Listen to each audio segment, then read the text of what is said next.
Good afternoon everyone. सभी online students को भी दोपहर का नमस्कार। और हम लोग अब बातचीत करते हैं फिर एक बार। और अब तक जो टॉपिक था हम लोगों ने कवर किया, पाषाण काल, हड़प्पा सभ्यता, ताम्रपाषाण तो कहने के लिए टॉपिक था, और फिर वैदिक संस्कृति, वैदिक काल पूरा। ठीक। पांचवा जो हम टॉपिक पढ़ने वाले हैं वो है, इसको कह सकते हैं आप, महाजनपद काल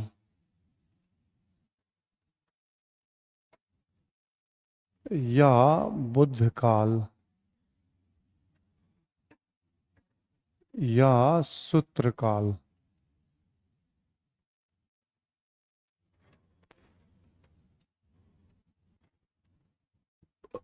अलग अलग नामों से भी इसको जाना जाता है, महाजनपद काल या बुद्ध काल या सूत्र काल।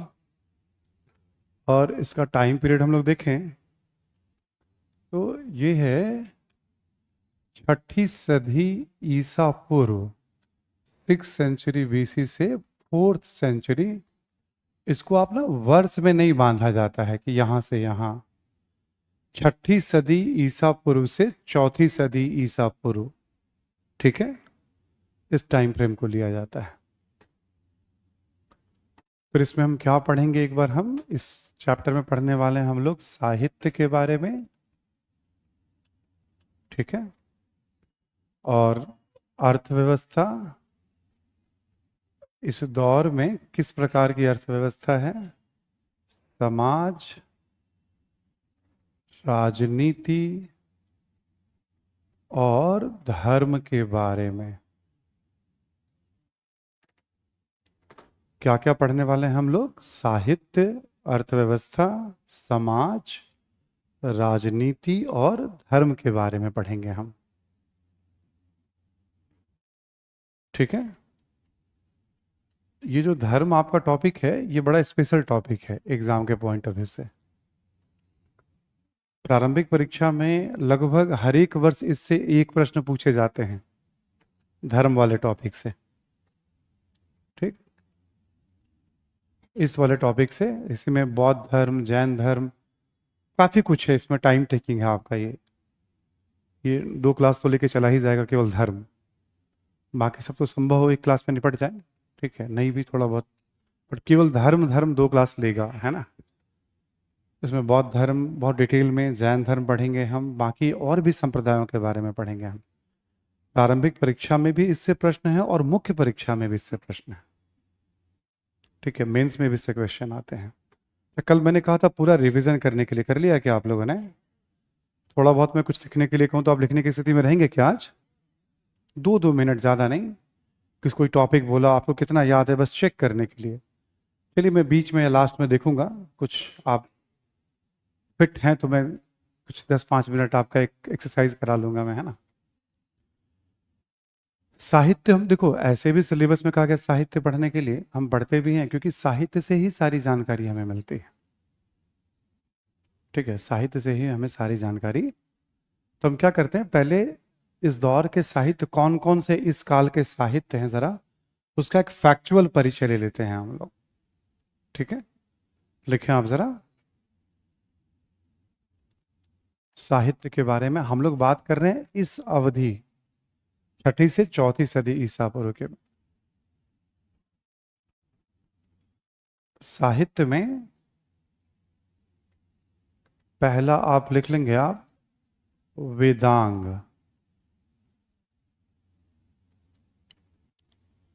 वेदांग, इसको हम सूत्र साहित्य भी कहते हैं। ये ब्राह्मण या हिंदू धर्म से संबंधित है।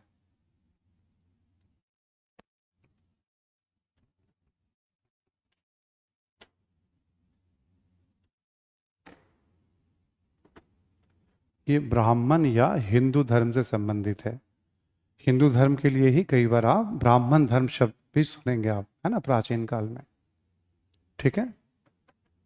साहित्य की बात करें हम लोग, साहित्य का नाम हमने लिया वेदांग। लिखें आप इसके बारे में, वेदांग के बारे में, कि वैदिक काल के पश्चात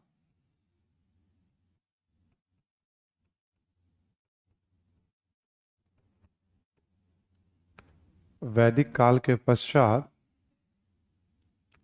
वैदिक साहित्य को समझने के लिए वैदिक साहित्य को समझने के लिए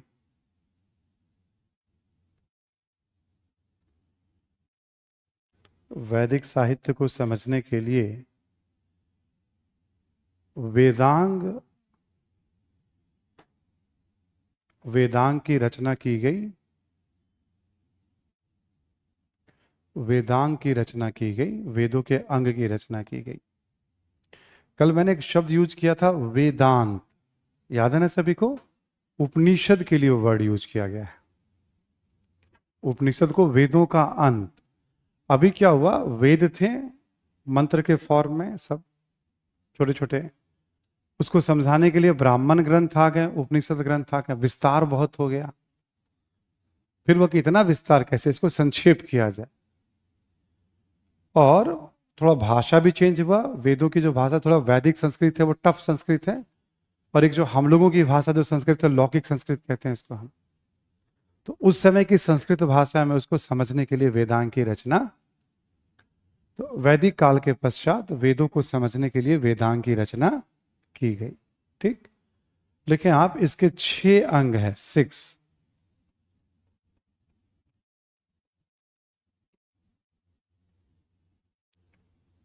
इसके 6 अंग हैं, सभी का नाम आप लोग लिख लेंगे एक बार। शिक्षा,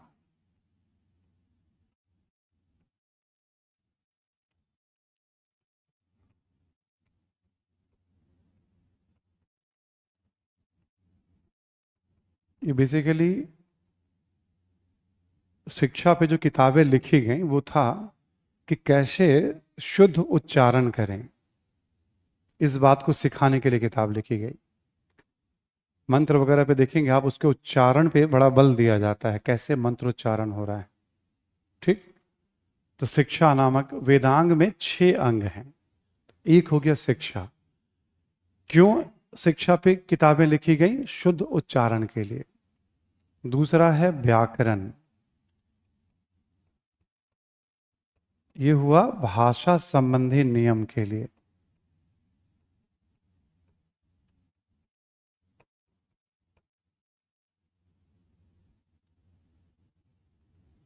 ठीक, इसमें एक बड़ी फेमस रचना है, वो है पाणिनि। ठीक, किताब का नाम है अष्टाध्यायी। ये लिखी गई है 5th सेंचुरी BC में। पाणिनि, किताब का नाम है अष्टाध्यायी, 5th सेंचुरी BC में लिखी गई किताब। ये संस्कृत व्याकरण पर है। ये किताब किस पे है? संस्कृत व्याकरण पर है। ये किताब है संस्कृत व्याकरण पर। ठीक,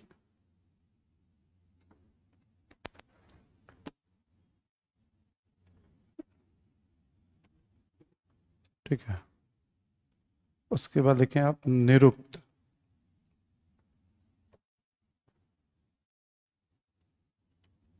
ये शब्दों की उत्पत्ति को समझने के लिए,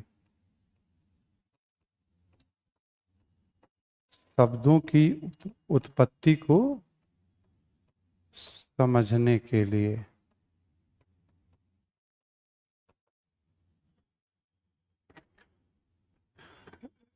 इटिमोलॉजिकल डेरिवेशन ऑफ वर्ड्स, शब्दों की उत्पत्ति को समझने के लिए निरुक्त, है ना? ठीक है। एक बड़ी फेमस रचना है इसमें, एक विद्वान है यास्क, और उनकी रचना है निरुक्त। ये सब संस्कृत में ही लिखा गया, जितनी भी किताबें हैं। ठीक है, निरुक्त है शब्दों की उत्पत्ति को समझने के लिए।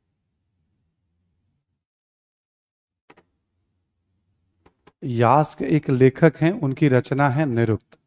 पाणिनि एक लेखक हैं, उनकी रचना है अष्टाध्यायी। ठीक, इसके बाद है निरुक्त के बाद लिख लें आप छंद।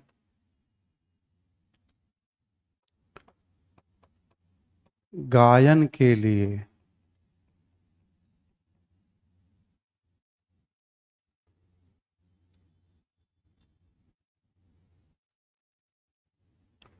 ठीक है, छंद हो जाता है गायन के लिए, है ना, गाने के लिए, मतलब कैसे किस रिदम में गाया जाए। ये सब पूरा यमा ताराज भान सलगाकर ऐसे करके सब, ठीक है, रिदम होता है कि जोड़े में है, कैसे उसको गाया जाए, है ना, उच्चारण के साथ। ठीक है, तो छंद, इस पे भी जैसे एक पिंगल मुनि की रचना है, बट सब जगह मैं किताब का नाम नहीं लिखवा रहा हूं आपको। वेदांग के कितने अंग है? 6 अंग है, वो समझा दे रहा हूं। जो सबसे फेमस किताब, उसमें सबसे ऊपर पाणिनि का अष्टाध्यायी है, वो याद रखना है आपको। सब में है, शिक्षा पे भी है, सबके लिए किताब है। इसमें भी किताब है, बट ले नहीं रहा हूं किताब का नाम। ठीक है, वो सप्लीमेंट वाले मैटर में किताबों की लिस्ट बढ़ जाएगी आपकी। जो सप्लीमेंट मैटर दूंगा ना साहित्य के ऊपर, एक सप्लीमेंट मैटर दूंगा आपको मैं एंड में, उसमें अधिक से अधिक किताबों के नाम रहेंगे, उसमें वो सब भी कवर कर लेंगे हम। ठीक, छंद के बाद लिखें आप ज्योतिष।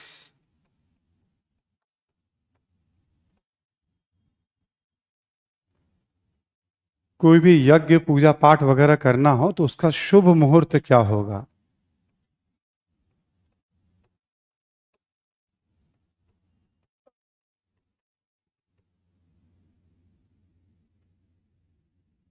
ठीक है, ज्योतिष पे भी एक लागध मुनि की किताब है, वेदांग ज्योतिष करके है ना, वो भी लिखने की जरूरत नहीं है।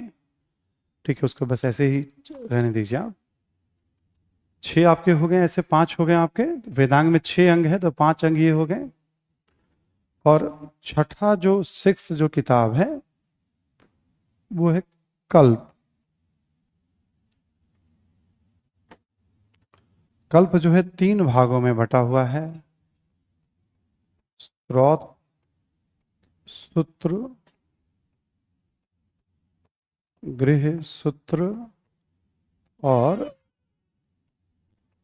धर्म सूत्र।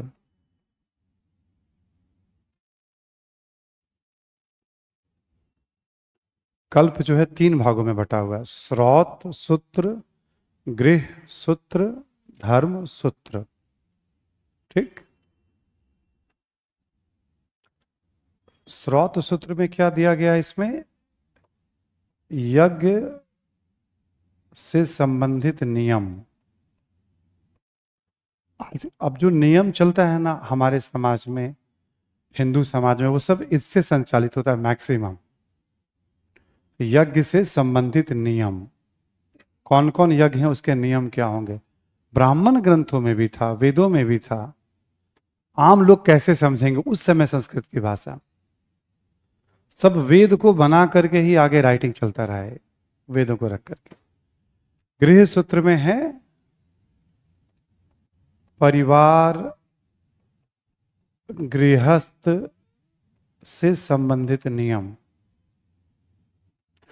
परिवार के क्या होने चाहिए नियम, गृहस्थ के क्या होने चाहिए, है ना।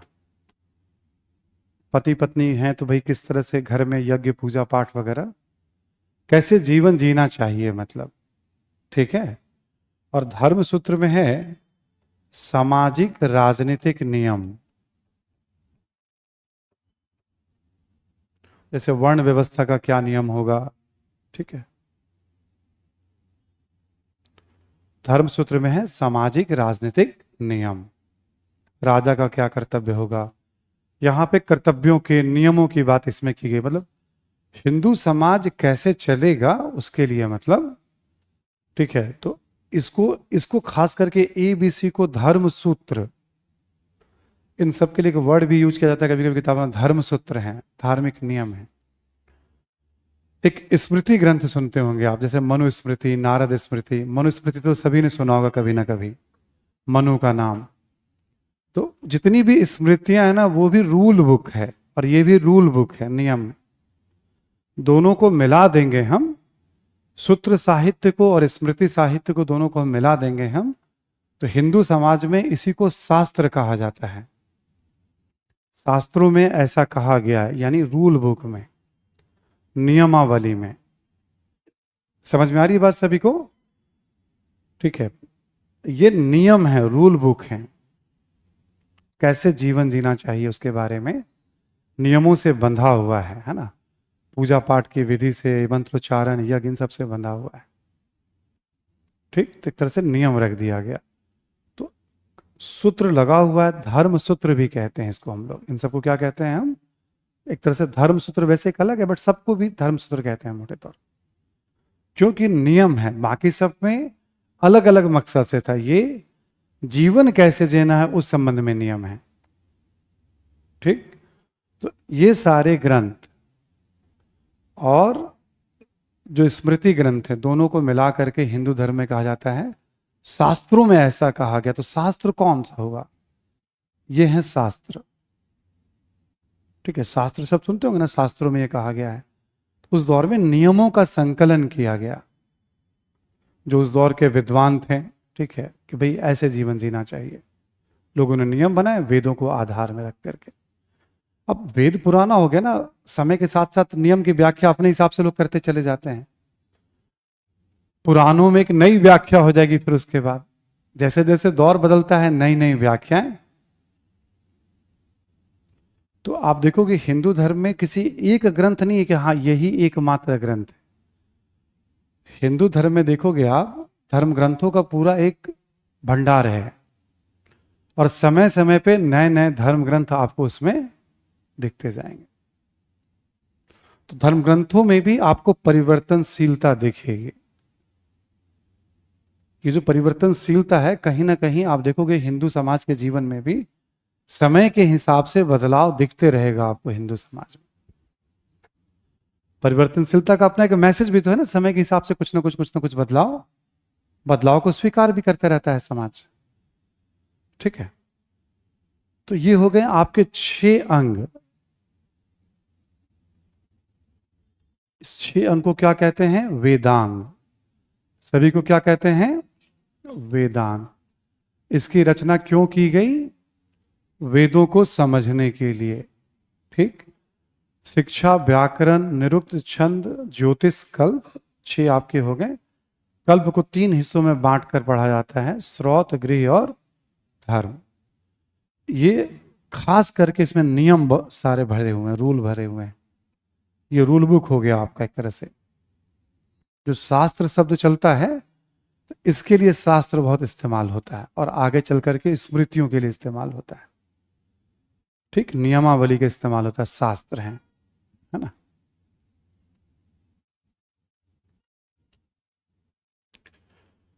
अब यहां नोट करके लिख लें आप, धर्म सूत्र में जैसे उस समय कुछ प्रमुख धर्म सूत्रकार हैं, गौतम हैं, पराशर हैं, बौधायन हैं इत्यादि।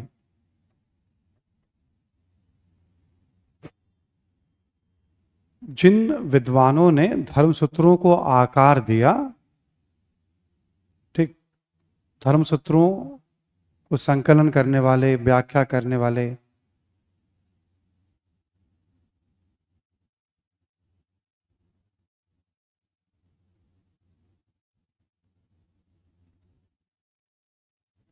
ठीक है, गौतम, पराशर, बौधायन, ठीक है, तो ये सब धर्मसूत्र के संकलन करता है, व्याख्या करता है। गोविल हैं, और भी बहुत सारे नाम इसलिए इत्यादि करके छोड़, गौतम फेमस आते हैं उसमें, ठीक है। तो हम लोग क्या पढ़ रहे हैं कि जो काल अभी हम लोग पढ़ने जा रहे हैं, उस काल के बारे में जानकारी उस दौर के साहित्य से मिलती है। तो कौन कौन से साहित्यों को मिला करके उस काल की राजनीति, समाज, अर्थव्यवस्था, धर्म, तो एक है सूत्र साहित्य, पूरा नाम ही इसको दे दिया गया है। आपने देखा होगा ऊपर हमने क्या लिखवाया था? बुद्ध काल, महाजनपद काल, सूत्र काल। इसके कारण नाम ही पड़ गया है इसका सूत्रकाल। कभी कभी किताबों में लिखे रहेगा सूत्रकाल पढ़ते हैं।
कुछ हूँ, ठीक है, मैं यहाँ का बॉस हूँ, मैं यहाँ का गुंडा हूँ, ठीक है, तो वर्दी वाला गुंडा बनो ना, ठीक है। ये छोटा मोटा वाला गुंडा क्यों बनना यार? मतलब कोई पुलिस वाला आएगा पकड़ के ले जाएगा आपको, कोई भी आएगा।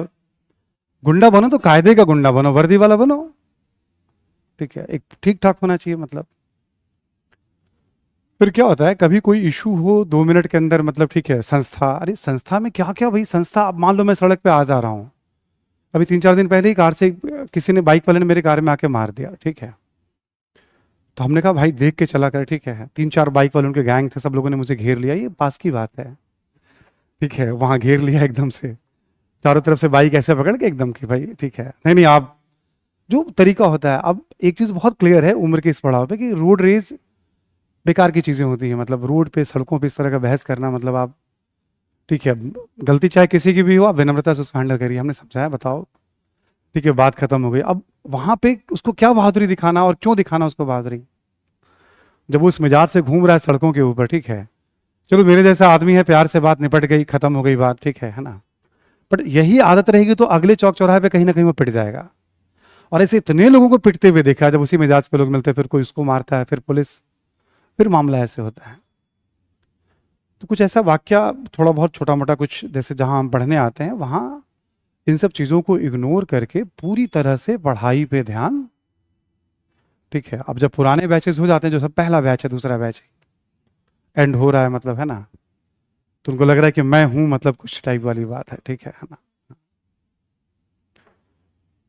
चलिए हम लोग बात करते हैं, आप जूस पी लो, बेस्ट रहेगा ये। हाँ, क्लास नहीं रुकी है, क्लास चल रही है, आपने लगता ध्यान नहीं दिया, बहुत कुछ मैंने पढ़ा दिया।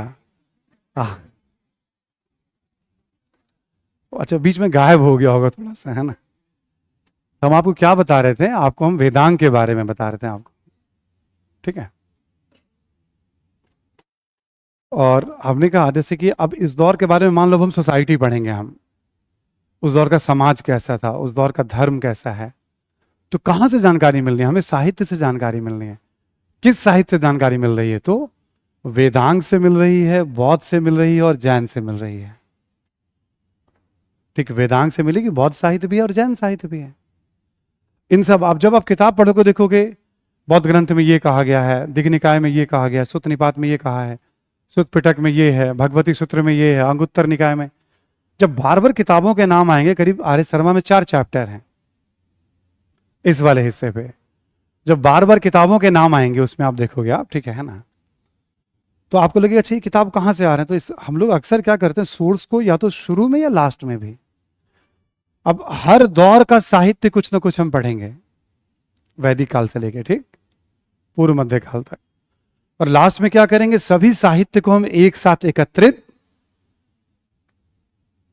ठीक है, एक साथ एकत्रित कर देंगे। देखो ये बौद्ध है, ये जैन है, ये ब्राह्मण है, पूरा एक साथ संस्कृत भाषा में है ना। फिर साहित्य को लेकर अंडरस्टैंडिंग, राइटिंग वाइटिंग को लेकर मैं आपको बताऊंगा लास्ट में, है ना। तो साहित्य की गिनती शुरू हो गई है, टुकड़ों में पढ़ने से हमें आसानी से याद हो जाएगा। टुकड़ों में पढ़ने से हमें आसानी से याद हो जाएगा। ठीक है, तो ये हमने लिख लिया वेदांग के बारे में। इसी में लिखें आप जरा बौद्ध साहित्य के बारे में लिख लें आप। जब हम बौद्ध धर्म पढ़ेंगे तो हम देखेंगे बौद्ध धर्म में कई संप्रदाय बन जाएंगे, एक हीनयान और महायान। ये थोड़ा फेमस है, हीनयान और महायान। ठीक है, बौद्ध साहित्य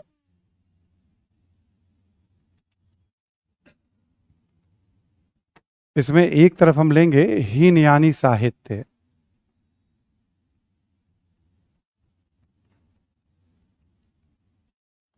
और एक हम लेंगे महायानी साहित्य।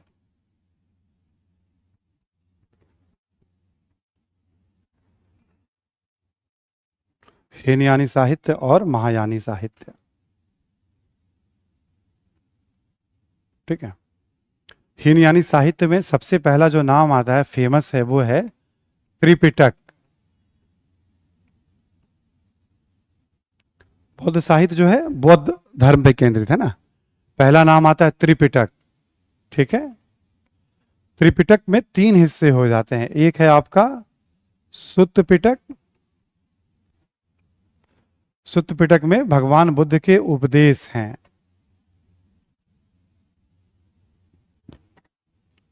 ठीक है, सुत्त पिटक में क्या है? भगवान बुद्ध के उपदेश हैं।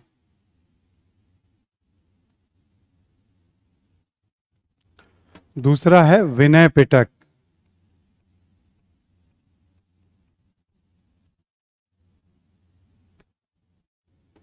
दूसरा है विनय पिटक। ठीक है, इसमें क्या है? बौद्ध धर्म से संबंधित नियम है। सुत्त पिटक, विनय पिटक, और तीसरा है अभिधम्म पिटक।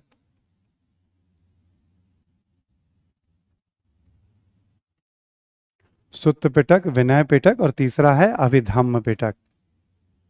इसमें क्या है? सूक्ष्म दर्शन या विचार,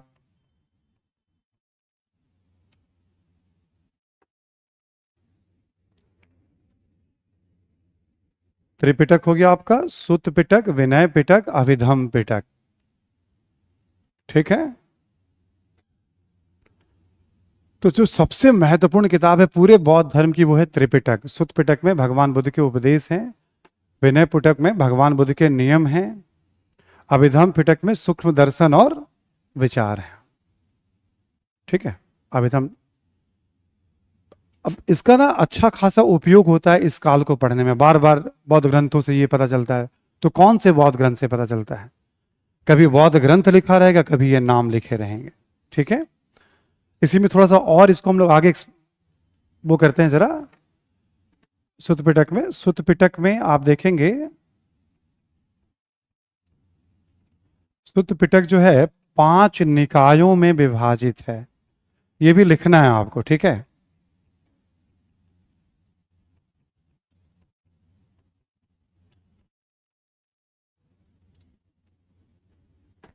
सुत्त पिटक जो है 5 निकायों में विभाजित है।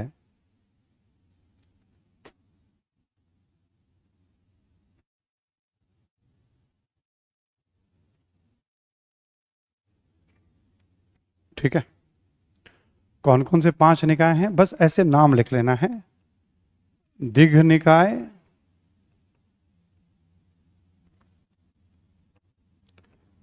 मध्यम निकाय,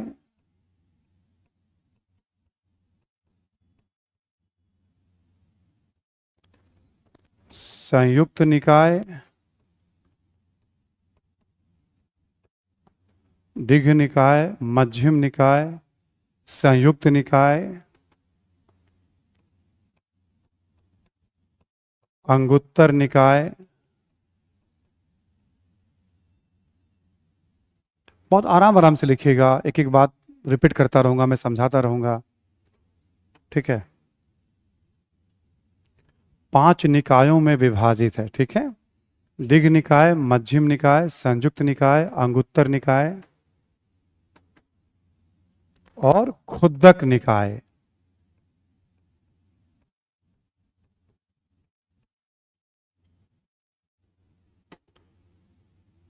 दीघ निकाय, मध्यम निकाय, संयुक्त निकाय, अंगुत्तर निकाय और खुद्दक निकाय।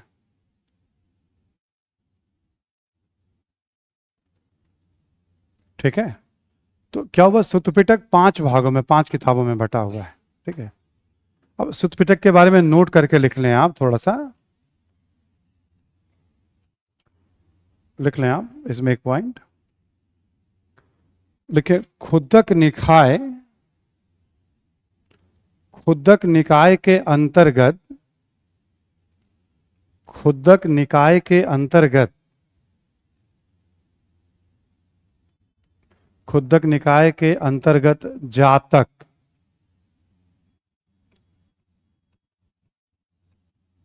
बुद्ध के पूर्व जन्म संबंधी। मैं सारी चीजों को रिपीट कर दूंगा एक बार, है ना। जातक, धम्मपद, सुत्त निपात, थेर गाथा,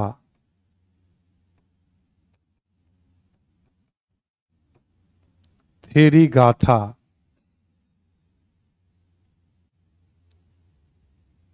धम्मपद, सुत्त निपात, थेर गाथा, थेरी गाथा,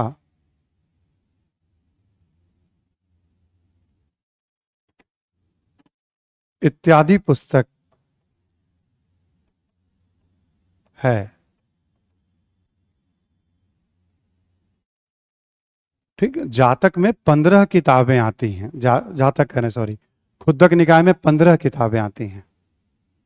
उन 15 में कौन कौन से इंपॉर्टेंट है, तो एक जातक बहुत इंपॉर्टेंट है। अचानक से पढ़ते रहोगे, आएगा उसमें सामने जातक, तो आपको रहेगा अच्छा ये बौद्ध ग्रंथ है। जातक किससे जुड़ा हुआ, खुद्दक निकाय और सुत्त पिटक से। जातक का बार बार नाम आएगा, धम्मपद का नाम आएगा। धम्मपद को कभी कभी कहा जाता है बौद्धों का गीता।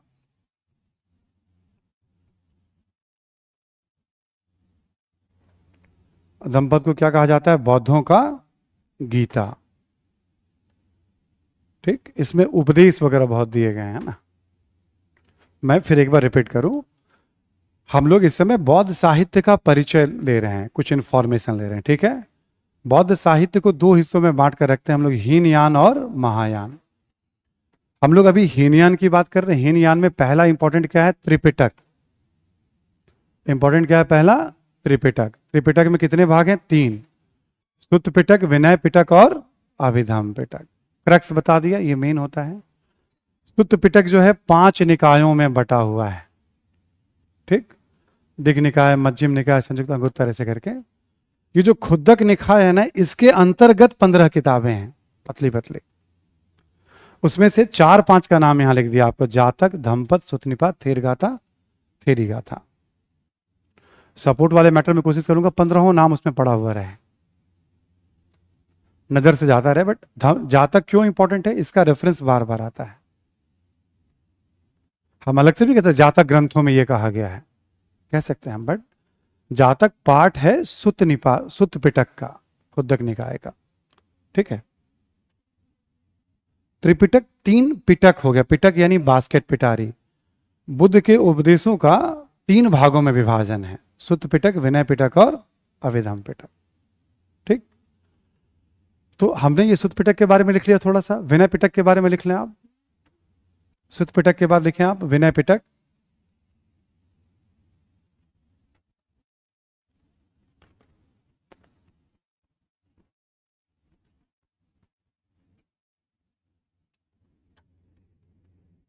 सुत्त पिटक के बाद लिख लें आप विनय पिटक। ठीक है। यहां लिख लें आप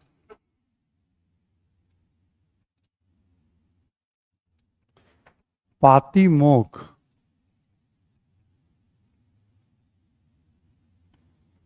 पातिमोक्ष नामक पुस्तक का संबंध विनय पिटक से है।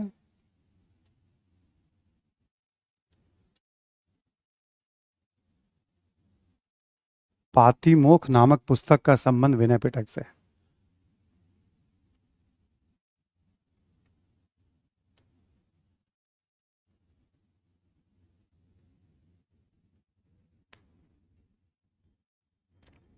ठीक है। इसमें बेसिकली क्या है, पूरा नियमों के बारे में बताया गया है। विनय पिटक में वैसे भी नियम है। तो सुत, विभंग, खंदक, परिवार और पातिमोक्ष, ये 4 किताबें नियम पर है। चारों को मिलाकर कहा जाता है विनय पिटक। 5 निकायों को मिलाकर कहा जाता है सुत पिटक, है ना। ऐसा वाला डिवीजन होता है इसका। तो सुत, विभंग, खंदक, परिवार, पातिमोक्ष, उसमें एक पातिमोक्ष का नाम हमने उठा लिया। ये जो किताब है इसमें प्रॉपर नियम दिए गए हैं, भिक्षु और भिक्षुणु को कौन कौन नियमों का पालन प्रति 15 दिनों पे करना, बहुत इंपॉर्टेंट हो जाता है। एक तरह से उसको संविधान माना जाता है बौद्ध धर्म का, बौद्ध संघ का। ठीक। और अभिधम पिटक लिख लें आप। अभिधम पिटक में भी 6-7 किताबें हैं, वो भी लिस्ट आपको रहेगा, सब याद नहीं रखना आपको क्लास में। बस हमारा कोशिश ये है कि जो सबसे महत्वपूर्ण है वो ध्यान रखिए आप। अभिधम पिटक की एक रचना है कथा वस्तु।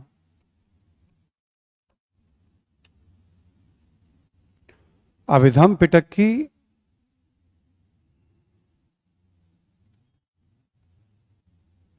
ठीक है, कथा वस्तु। ठीक है।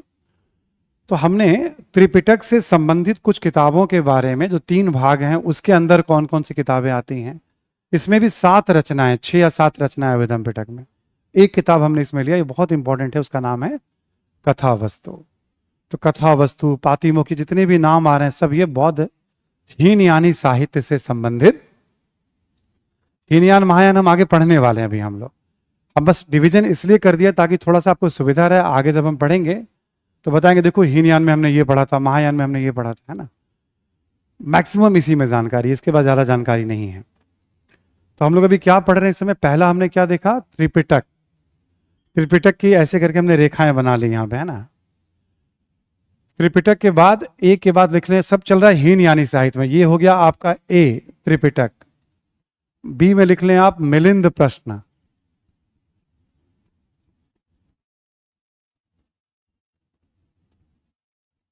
इसमें राजा मिनांडर या मिलिंद एवं भिक्षु नागसेन, एक किताब है मिलिंद प्रश्न। ठीक है। इसमें राजा मिनांडर या मिलिंद, मिनांडर नाम है, यूनानी शासक है, उसको मिलिंद भी कहा गया भारतीय किताबों में, एवं भिक्षु नागसेन के बीच वार्तालाप है।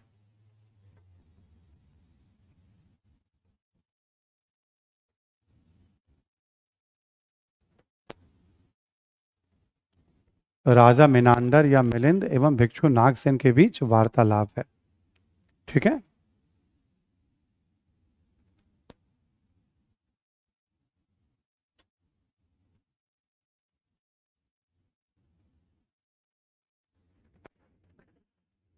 हम आगे जब पढ़ेंगे तो ये प्रकरण आएगा, इसमें हुआ क्या था, ये भी हीनयानी साहित्य में आता है, बौद्ध धर्म के बारे में ही है। ठीक है। बी लिख लिया आपने। सी में लिख लें आप वंश साहित्य। वंश साहित्य का संबंध वैसे तो श्रीलंका से है, लेकिन जानकारी पूरा देता है हीनयान धर्म के बारे में। इसमें 2 प्रमुख रचनाएं हैं, दीपवंश एवं महावंश।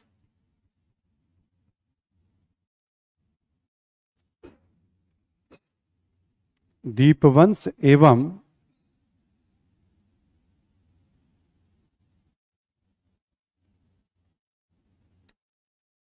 ठीक है। तो हीनयानी साहित्य की जब हम बात कर रहे हैं हम लोग, जो प्रमुख साहित्य में त्रिपिटक, मिलिंद प्रश्न और वंश साहित्य। ठीक। त्रिपिटक, मिलिंद प्रश्न और ये प्रमुख हो गए आपके हीनयान में। ठीक है। ऐसे हम लोग महायान में बात कर लें एक बार, हम लोग 1-2 किताब ही है इसमें इंपॉर्टेंट। महायान में लिख लें आप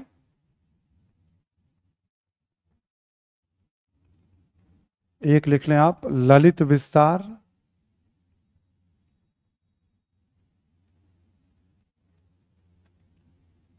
ललित विस्तार ठीक है। ललित विस्तार सबसे फेमस माना जाता है महायान में। इसका अंग्रेजी अनुवाद किया गया था द लाइट ऑफ एशिया के नाम से। एक विद्वान है, एर्नोल्ड करके विद्वान है, काफी चर्चा में है ये किताब रहा था और अभी भी बहुत चर्चित किताब है। महायान की एक रचना है ललित विस्तार, ठीक है।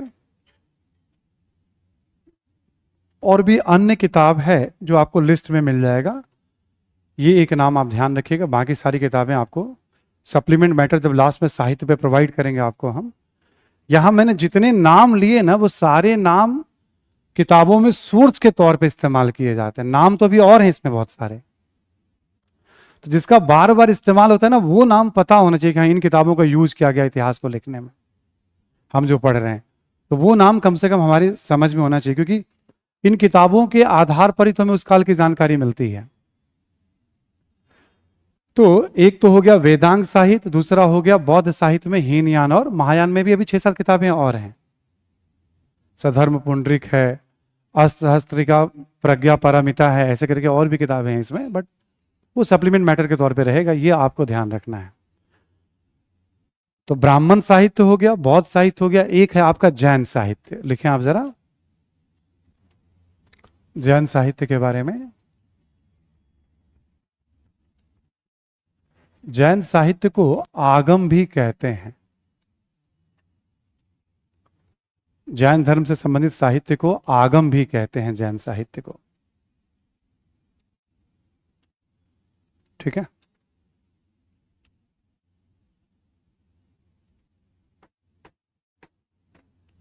इसमें आप इसके अलग अलग हिस्से हैं, जैसे एक है अंग, 12 अंग हैं। जैन साहित्य का एक हिस्सा कहलाता है अंग, किताबों का संकलन है, उसमें 12 किताबें हैं, ठीक, उसको कहते हैं अंग। ऐसे एक हिस्सा है उपांग, एक हिस्सा है मूल सूत्र, और एक हिस्सा है छेद सूत्र, ठीक है। अंग, उपांग, मूल सूत्र, छेद सूत्र। जैन साहित्य के साथ क्या है कि इतिहास निर्माण में इसका ज्यादा उपयोग नहीं देखोगे किताबों में आप। तो इसके अंदर कौन कौन से किताब हैं उसका जिक्र बहुत कम मिलेगा टेक्स्ट बुक में। आप अलग से पढ़ना चाहें तो बहुत सारी लंबी चौड़ी इसकी भी लिस्ट है। जिसका हम ज्यादा इस्तेमाल करते हैं उस पर पकड़ बनाते हैं, उसको ध्यान में रखते हैं हम। जिसका धार्मिक दृष्टिकोण से तो बड़ा महत्व है इसका, बट इसका उपयोग हम कम करते हैं सामाजिक राजनीतिक गतिविधियों के अध्ययन के लिए। तो आपको बस जानते रहना, जैन साहित्य को आगम कहते हैं, अंग है, उपांग है, मूल सूत्र है, छेद सूत्र है। इसमें अंग वाले में एक बड़ा फेमस है भगवती सूत्र।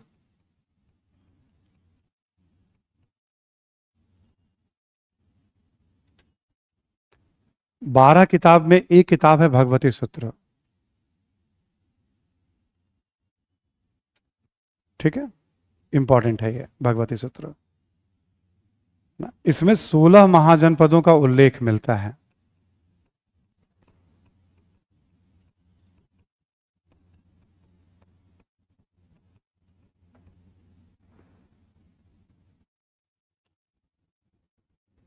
सोलह महाजनपदों का उल्लेख मिलता है। बाकी बहुत अनंतगढ़ दसाव है, आचरण सुत है, ऐसे करके बहुत सारी रचनाएं इसमें भी हैं। उस पर भी आपको फोकस नहीं करना है, ध्यान नहीं देना, बस ये डिवीजन जानते रहना है, ठीक। नोट करके लिख लें आप, 2 किताब और लिख लें आप। इसमें एक है भद्रबाहु का कल्पसूत्र,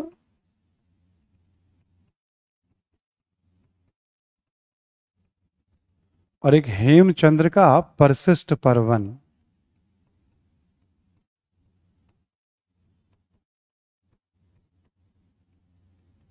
हेमचंद्र का परिशिष्ट पर्वन।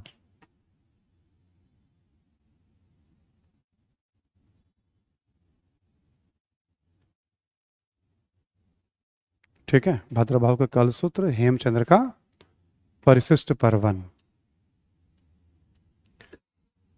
ये सब रचनाएं भी जैन धर्म को समझने में बहुत उपयोगी हैं। इतिहास में भी इसका खूब इस्तेमाल होता है, कल्पसूत्र का भी और परिशिष्ट पर्वन का भी।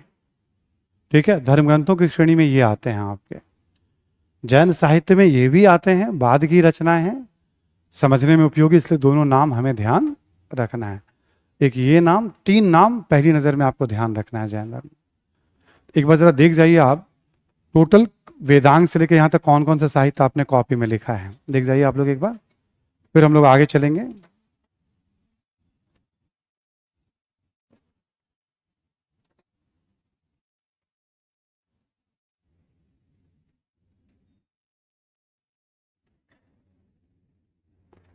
हाँ, अंगुत्तर निकाय में भी ठीक पढ़ा है आपने, मैं बताऊंगा कृष्णा भी अंगुत्तर निकाय के बारे में।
ठीक है, देखिए आप में से बहुत सारे बच्चे ना ऑनलाइन हिस्ट्री ऑप्शनल के बारे में भी लिखते रहते हैं।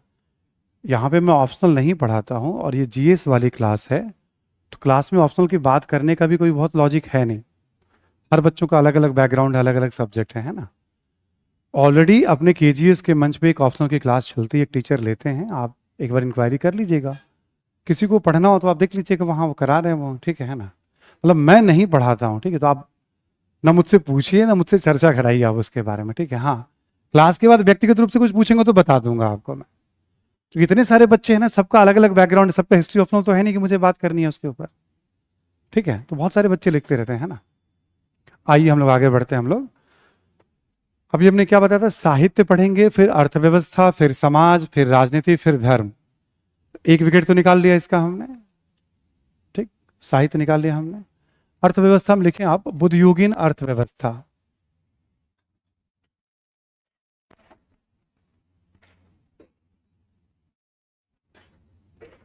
बुद्धयोगीन अर्थव्यवस्था,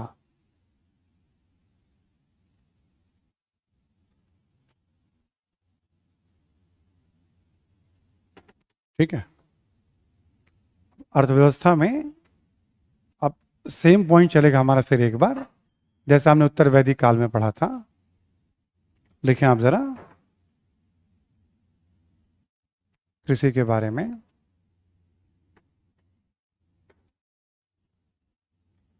लिखें कि 6ठी सदी ईसा पूर्व में, पहला पॉइंट लिखे 6ठी सदी ईसा पूर्व में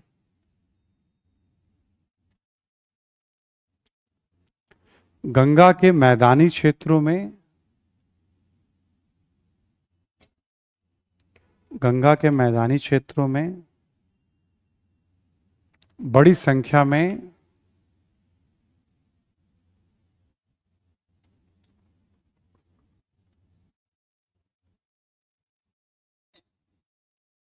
ठीक है, गंगा के मैदानी क्षेत्रों में बड़ी संख्या में कृषि से संबंधित, कृषि से संबंधित लोहे के उपकरण मिलते हैं।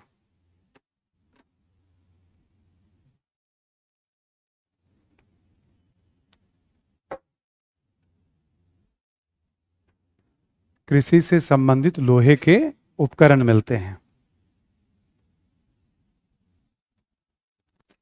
ठीक है, बड़ी संख्या में गंगा घाटी में, मैदानों में मतलब लोहे के उपकरण मिल रहे हैं। इसी में लिखें आप, लिखें धान के रोपाई का भी उल्लेख मिलता है। धान के रोपाई का भी उल्लेख मिलता है।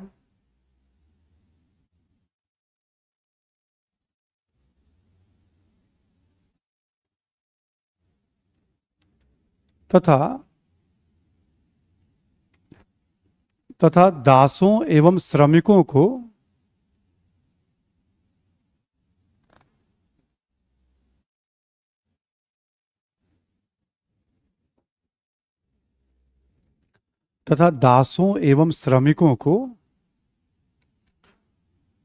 खेती में लगाए जाने के प्रमाण भी मिलते हैं। दासों एवं श्रमिकों को खेती में लगाए जाने के प्रमाण भी मिलते हैं।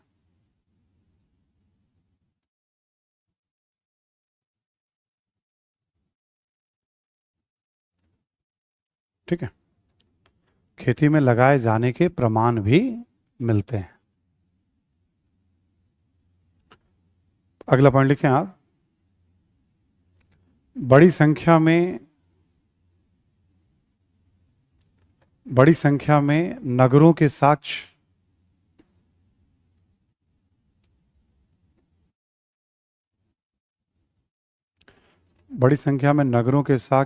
कौमा वेतनभोगी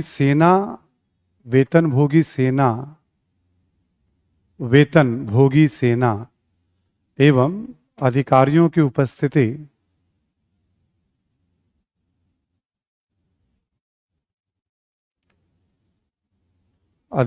उपस्थिति कृषि के क्षेत्र में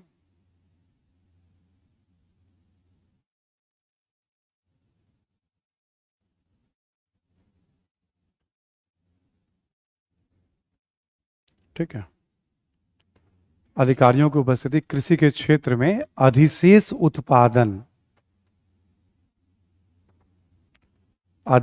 उत्पादन को रेखांकित करते हैं या प्रमाणित करते हैं। ठीक है, अब उत्तर वैदिक काल थोड़ा सा याद करेंगे तो आपको समझ में आएगा। उत्तर वैदिक काल में हमने क्या कहा था, ऋग्वैदिक काल की तुलना में उत्तर वैदिक काल में कृषि का महत्व तो बढ़ गया है। ठीक, जरूरत से कुछ ज्यादा उत्पादन हो रहा है, लेकिन दावे से हम नहीं कह सकते कि कितना उत्पादन हो रहा है, क्या हो रहा है। बट बुद्ध काल में हम क्या देखते हैं, हम बड़ी संख्या में नगरों के साक्ष्य मिलेंगे। नगर का मतलब क्या होगा, गैर कृषि कार्यों में संलग्न आबादी। ठीक ठाक, हड़प्पा में हमने बात की थी। फिर आपको राज्य दिखेंगे, 16 बड़े बड़े राज्य दिखेंगे, सेनाएं हैं, अधिकारी हैं। ये सब बता रहा है कि सरप्लस प्रोडक्शन तो संभव ही नहीं था कि भाई इस तरह से बड़े राज्य बन जाए, नगर बन जाए, यदि अधिशेष उत्पादन ना हो। और अधिशेष उत्पादन क्या रीजन हो सकता है, गंगा घाटी में खेती एक बड़ा रीजन है, लोहे का बड़े पैमाने में खेती में उपयोग दूसरा रीजन है, धान की रोपाई तीसरा रीजन है, दासों और श्रमिकों को खेती में लगाया जाना चौथा रीजन है, चौथी परिस्थितियां हैं। आपको याद होगा उत्तर वैदिक काल में दासों को घरेलू कार्यों में लगाया जाता था, खेती में लगाए जाने का उल्लेख। बट इस दौर के साहित्य में, इवन बौद्ध साहित्य में भी दासों को खेती में लगाए जाने का उल्लेख, उत्तर वैदिक साहित्य में भी बड़े भूमिपतियों का उल्लेख नहीं मिलता, कौन भूमि के मालिक हैं। बट बौद्ध साहित्य में गृहपति, बड़े बड़े भूमिपतियों का उल्लेख मिलता है, इनके पास इतनी भूमि है, इतनी भूमि का उल्लेख मिल रहा है। यह सब बताता है कि समाज में फिर एक बदलाव आया है और अब सॉलिड अच्छा वाला उत्पादन हो रहा है, लोहे का बड़े पैमाने पर उपयोग हो रहा है, सरप्लस प्रोडक्शन है, तभी इतने सारे राज्य और नगर हमें इस युग में दिखाई। ठीक, तो एक बड़ा बदलाव हमें क्या दिखाई पड़ता है, आप देखोगे उत्तर वैदिक काल है ना, लिखना नहीं है आपको। अर्थव्यवस्था का आधार कृषि है, लोहे का उपयोग भी हो रहा है, बट हमें अभी सरप्लस प्रोडक्शन के साक्ष्य में उस तरह के प्रमाण। बट यहां पे हम क्या देखते हैं, अधिशेष उत्पादन के हमें प्रमाण बहुत तरह से मिल रहे हैं हमें। यानी एक बड़ा बदलाव कृषि के क्षेत्र में हमें ये दिखाई पड़ता है। पशुपालन अब आपको लिखने की जरूरत नहीं है, पशुपालन हर युग में सहयोगी भूमिका निभाएगा। ठीक। कृषि के बाद अब हम बात करेंगे शिल्प की। लिखें आप जरा,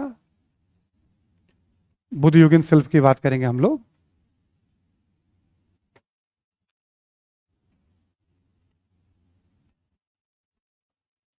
ठीक है, लिखें आप, समकालीन साहित्य में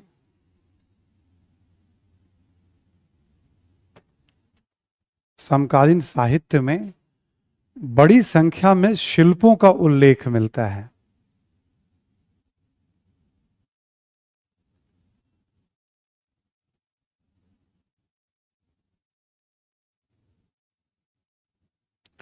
अब यहां हमें गिनती नहीं करनी है अब हमें, ठीक है।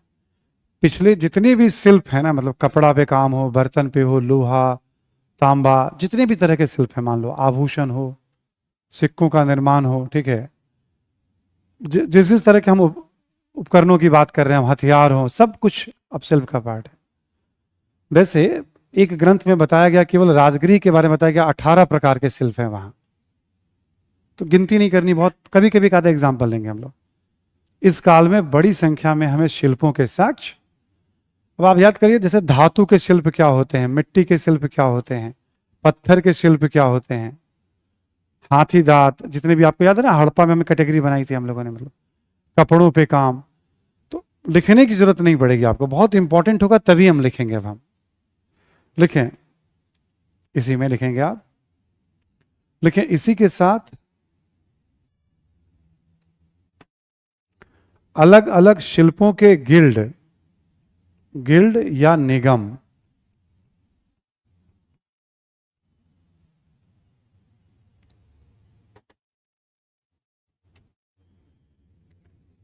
ठीक है, गिल्ड या निगम के भी साक्ष्य मिलते हैं।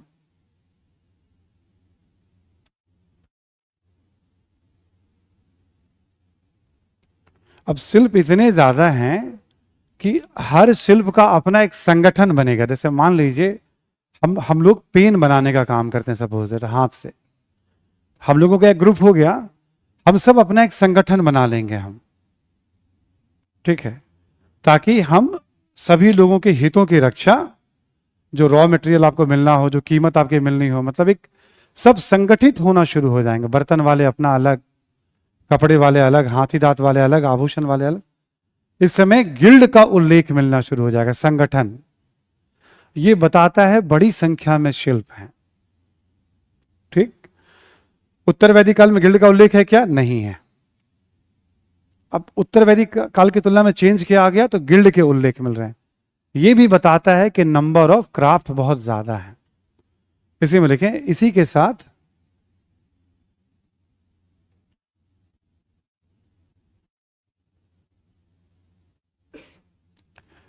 साथ लिखे शिल्पों के स्थानीयकरण एवं विशेषीकरण, स्पेशलाइजेशन।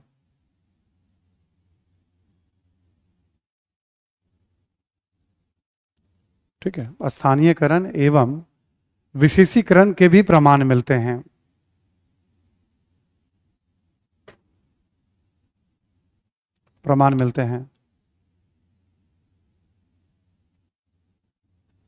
ठीक है, विशेषीकरण प्रमाण मिलते हैं। लिखें आप, जैसे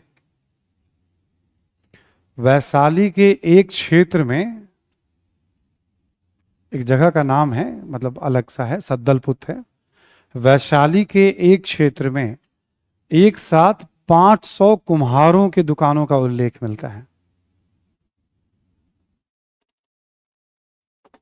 एक साथ 500 कुम्हारों के दुकानों का उल्लेख मिलता है।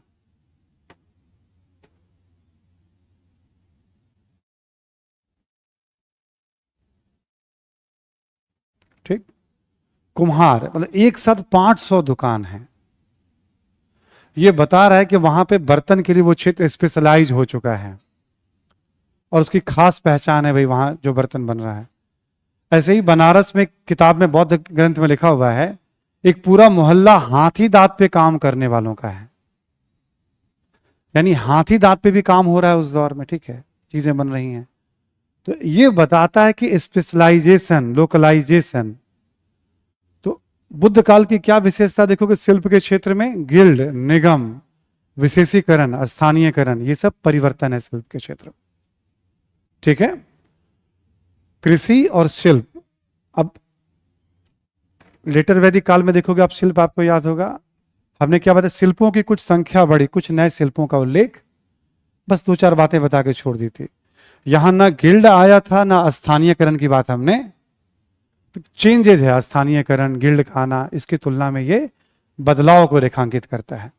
हमने क्या कहा था, पढ़ने का एक पैटर्न है, एक काल से दूसरे काल में जाइए तो आपको ये देखना होता है नई बातें क्या आ गई।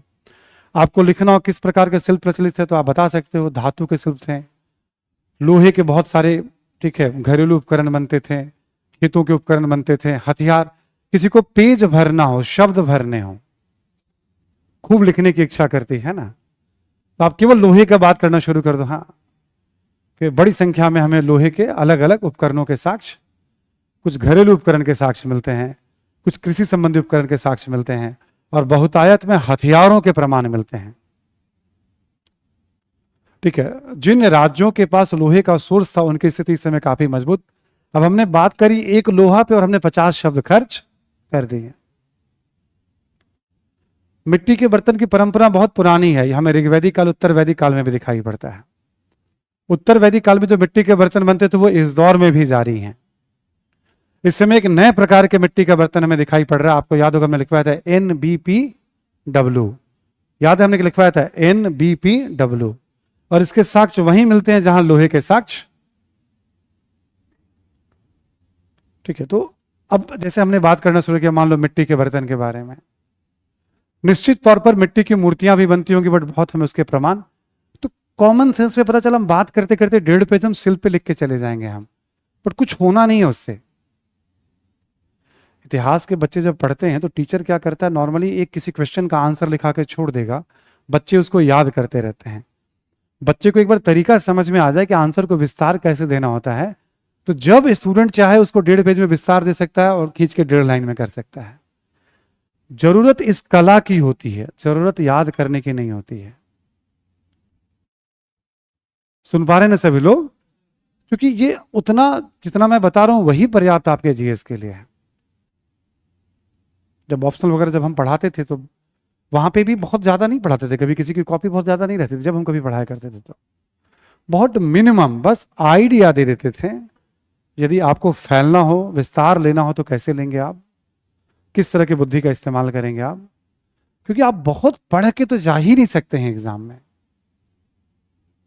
जब आप एग्जाम देने जाएंगे तब आपको रियलाइज होगा, उससे पहले भी कई बार रियलाइज होगा, भाई अभी तो मैं ही रियलाइज करा दूंगा आज या कल, पर जब आप मेंटली तैयार हो जाए कि हाँ सर पूरा रिवीजन कर लिया है, तो 15-20 मिनट का एक एक्सरसाइज यहीं करा दूंगा आपको मैं, ठीक है। और आप थोड़ा सा रियलाइज कर लेंगे आप कि हाँ क्या क्या हो सकता है हमारे साथ एग्जामिनेशन हॉल में, मतलब उसकी पहली झलक आपको समझ में आ जाएगी यहीं पे। चलिए हम लोग आगे बढ़ते हैं। शिल्प, कृषि की बात हो गई, शिल्प की बात हो गई, व्यापार लिखें आप।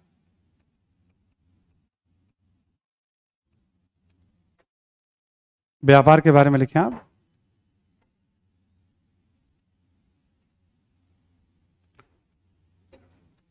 लिखें, साहित्यिक एवं पुरातात्विक साक्ष्यों से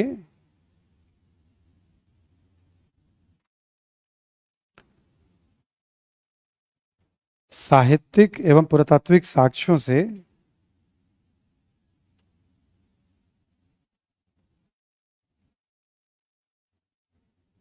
साहित्यिक एवं पुरातात्विक साक्ष्यों से, ठीक है, साहित्यिक एवं पुरातात्विक साक्ष्यों से आंतरिक एवं बाह्य व्यापार की जानकारी मिलती है।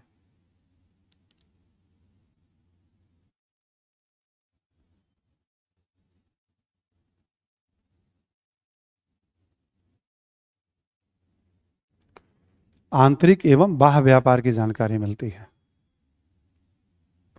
ठीक है।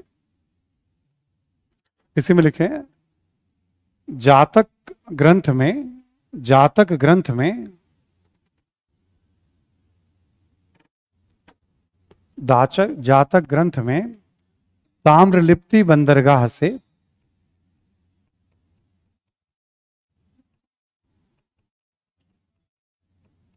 ताम्रलिप्ति बंगाल में पड़ेगा। जातक ग्रंथ में ताम्रलिप्ति बंदरगाह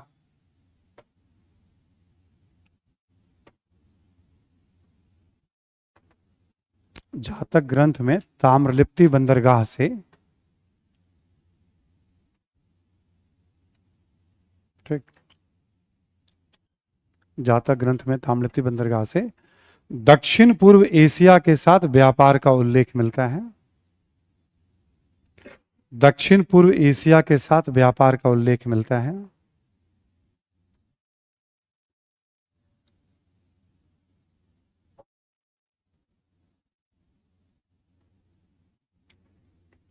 उल्लेख मिलता है।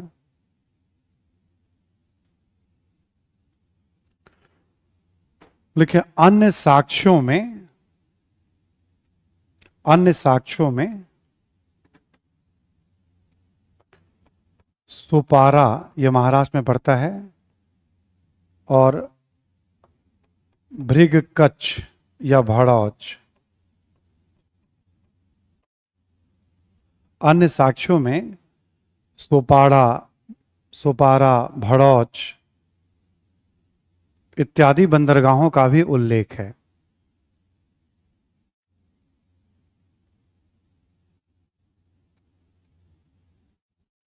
सोपाड़ा, भड़ौच इत्यादि बंदरगाहों का भी उल्लेख है।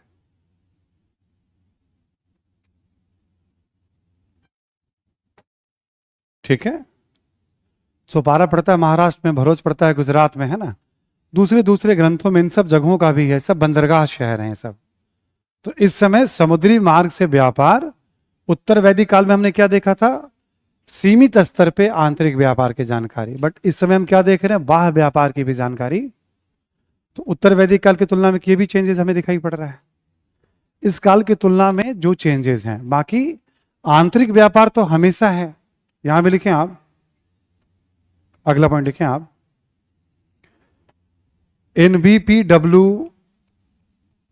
एनबीपीडब्ल्यू नामक बर्तन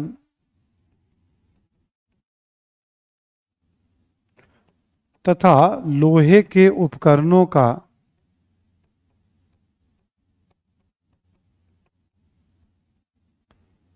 देश के अलग अलग हिस्सों में पाया जाना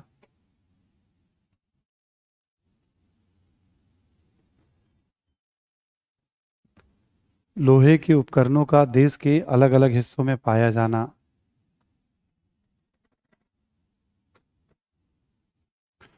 आंतरिक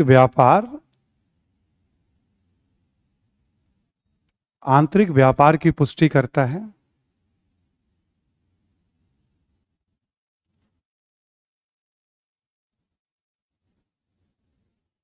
ठीक है, पाया जाता। अब जैसे लोहा देखो हर जगह तो मिलेगा नहीं, जैसे झारखंड में है या छत्तीसगढ़ में है, प्रत्येक जगह लोहा नहीं मिलना है, बट लोहे के उपकरण सब जगह मिल रहे हैं। तो ट्रेड होता होगा तभी तो संभव है ना, लोहे के उपकरण आपको हर जगह मिल रहे हैं। एनबीपीडब्ल्यू बर्तन मान लो कहीं एक जगह बना, फिर आसपास के क्षेत्रों में उसका व्यापार हो रहा है, फिर कहीं बना फिर उसका व्यापार हो रहा है। जैसे लोहे पे काम सब जगह तो नहीं हो रहा है ना, लोहा के खान तो जहां जहां है वहीं लोहे निकाले जाएंगे, फिर उससे हथियार भी बन रहे हैं, खेती संबंधी उपकरण भी बन रहे हैं, देश के अलग अलग हिस्सों में उसकी सप्लाई हो रही, कैसे संभव है। तो ये व्यापार के बिना संभव नहीं है। और अब मार्ग लिखने की जरूरत नहीं है आपको, परिवहन कैसे होगा, स्थल और जल। स्थल मार्ग में या तो बैलगाड़ी या घोड़ा गाड़ी, जल मार्ग में नौ परिवहन होगा आपका। अब ये चलता रहेगा जब तक परिवहन के दूसरे साधन नहीं आ जाएंगे। ठीक है, जब तक परिवहन के दूसरे साधन नहीं आएंगे तब तक ये चलता रहेगा आपका। कोई गधा का इस्तेमाल कर रहा है, कोई हाथी का इस्तेमाल कर रहा है, कहने का मतलब पशुओं को माध्यम बनाया जाएगा परिवहन के लिए, और नौ परिवहन चलता रहेगा। क्योंकि इस समय के भी जितने शहर हैं सब नदियों के किनारे ही मैक्सिमम स्थित है। तो परिवहन में नदियों की बहुत बड़ी भूमिका हमेशा से रही। तो हम क्या देखते हैं, व्यापार में भी इसकी तुलना में चेंज आपको दिखेगा, आंतरिक व्यापार भी बड़े पैमाने पर दिखेगा आपको। मैप वगैरह जब देखेंगे आर एस शर्मा की किताब में आप, तो आप देखेंगे एनबीपीडब्ल्यू बर्तन बहुत जगहों से पाया जा रहा है। लोहे का खान, जैसे झारखंड वाले इलाके में मान लो लोहे का खान है हमारा, या बंगाल वाले इलाके में कहीं कहीं मान लो, या उड़ीसा वाले इलाके में खान है। बट ये उत्तर प्रदेश के अलग अलग राज्यों में, हरियाणा में, हर जगह लोहे के उपकरण वगैरह आपको मिलेंगे, खेती के उपकरण मिलेंगे। कैसे संभव है? ये व्यापार के बिना संभव नहीं है। ठीक, व्यापार की बात हो गई। व्यापार के बाद लिखें आप सिक्कों के बारे में।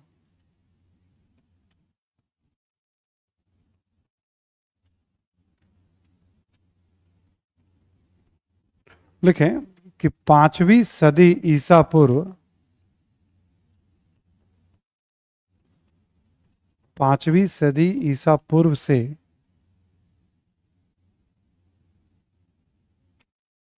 सिक्कों के साक्ष्य भी मिलने लगते हैं।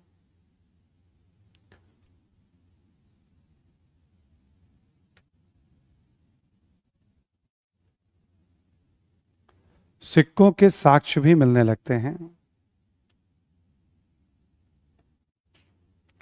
लिखें प्रारंभिक सिक्के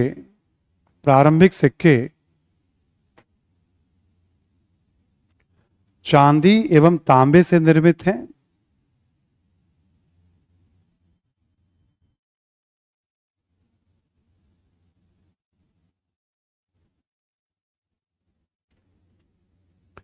प्रारंभिक सिक्के चांदी एवं तांबे से निर्मित है।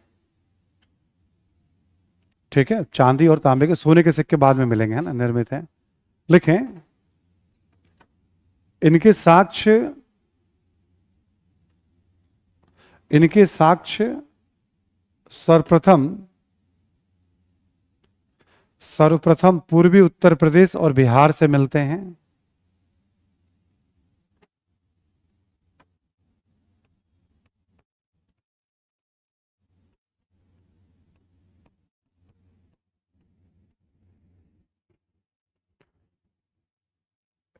इन्हें पंचमार्क या आहत सिक्के कहते हैं। इन्हें पंचमार्क या आहत सिक्के कहते हैं। पंचमार्क या आहत सिक्के कहते हैं।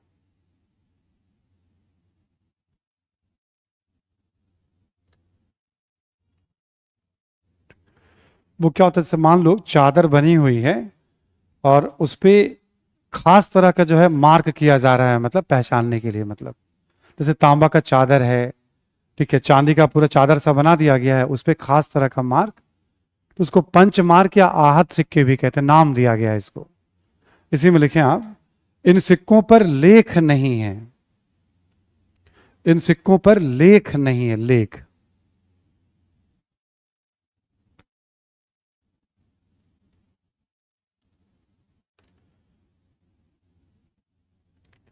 अब देखो, जैसे हमने कहा उत्तर वैदिक काल में सिक्का था क्या? नहीं था, प्रमाण नहीं मिलते, मे भी रहा हो, साक्ष्य नहीं मिले अभी तक। ठीक, अब बुद्ध काल में क्या देखते हैं? सिक्कों का ज्ञान है। अब सिक्के से आप देखोगे एक व्यापारी को क्या फायदा हो सकता है? दूर दूर तक वो व्यापार आराम से कर सकते हैं। वस्तु विनिमय प्रणाली में तो बड़ा मुश्किल होता है, आपको पढ़ने आना हो यहां पे और फीस लेके, भाई आप पैसे हैं तो आप आसानी से आप ट्रांसफर को कर देते हैं। घर से अनाज लेकर आना सोचो कितना मुश्किल होता है।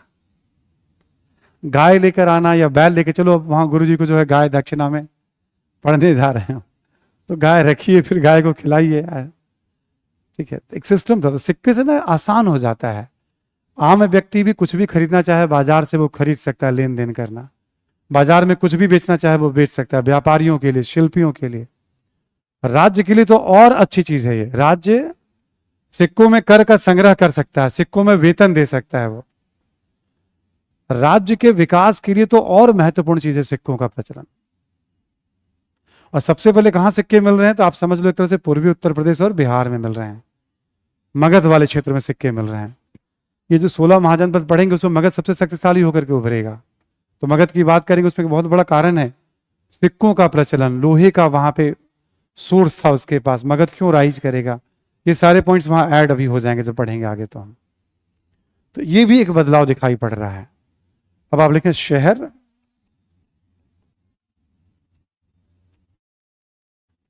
लेकिन शहर, लेकिन साहित्यिक एवं पुरातात्विक साक्ष्यों से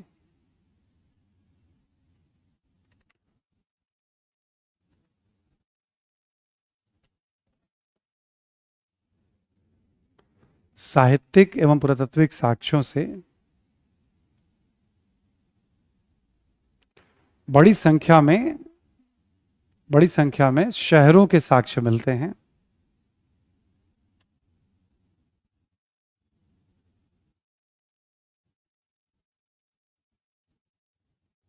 शहरों के साक्ष्य मिलते हैं। इसे द्वितीय शहरीकरण भी कहा जाता है।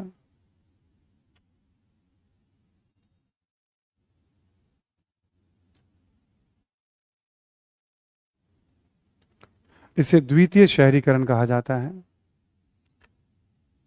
ब्रैकेट में लिख लें आप, गंगा घाटी शहरीकरण, गंगा घाटी शहरीकरण,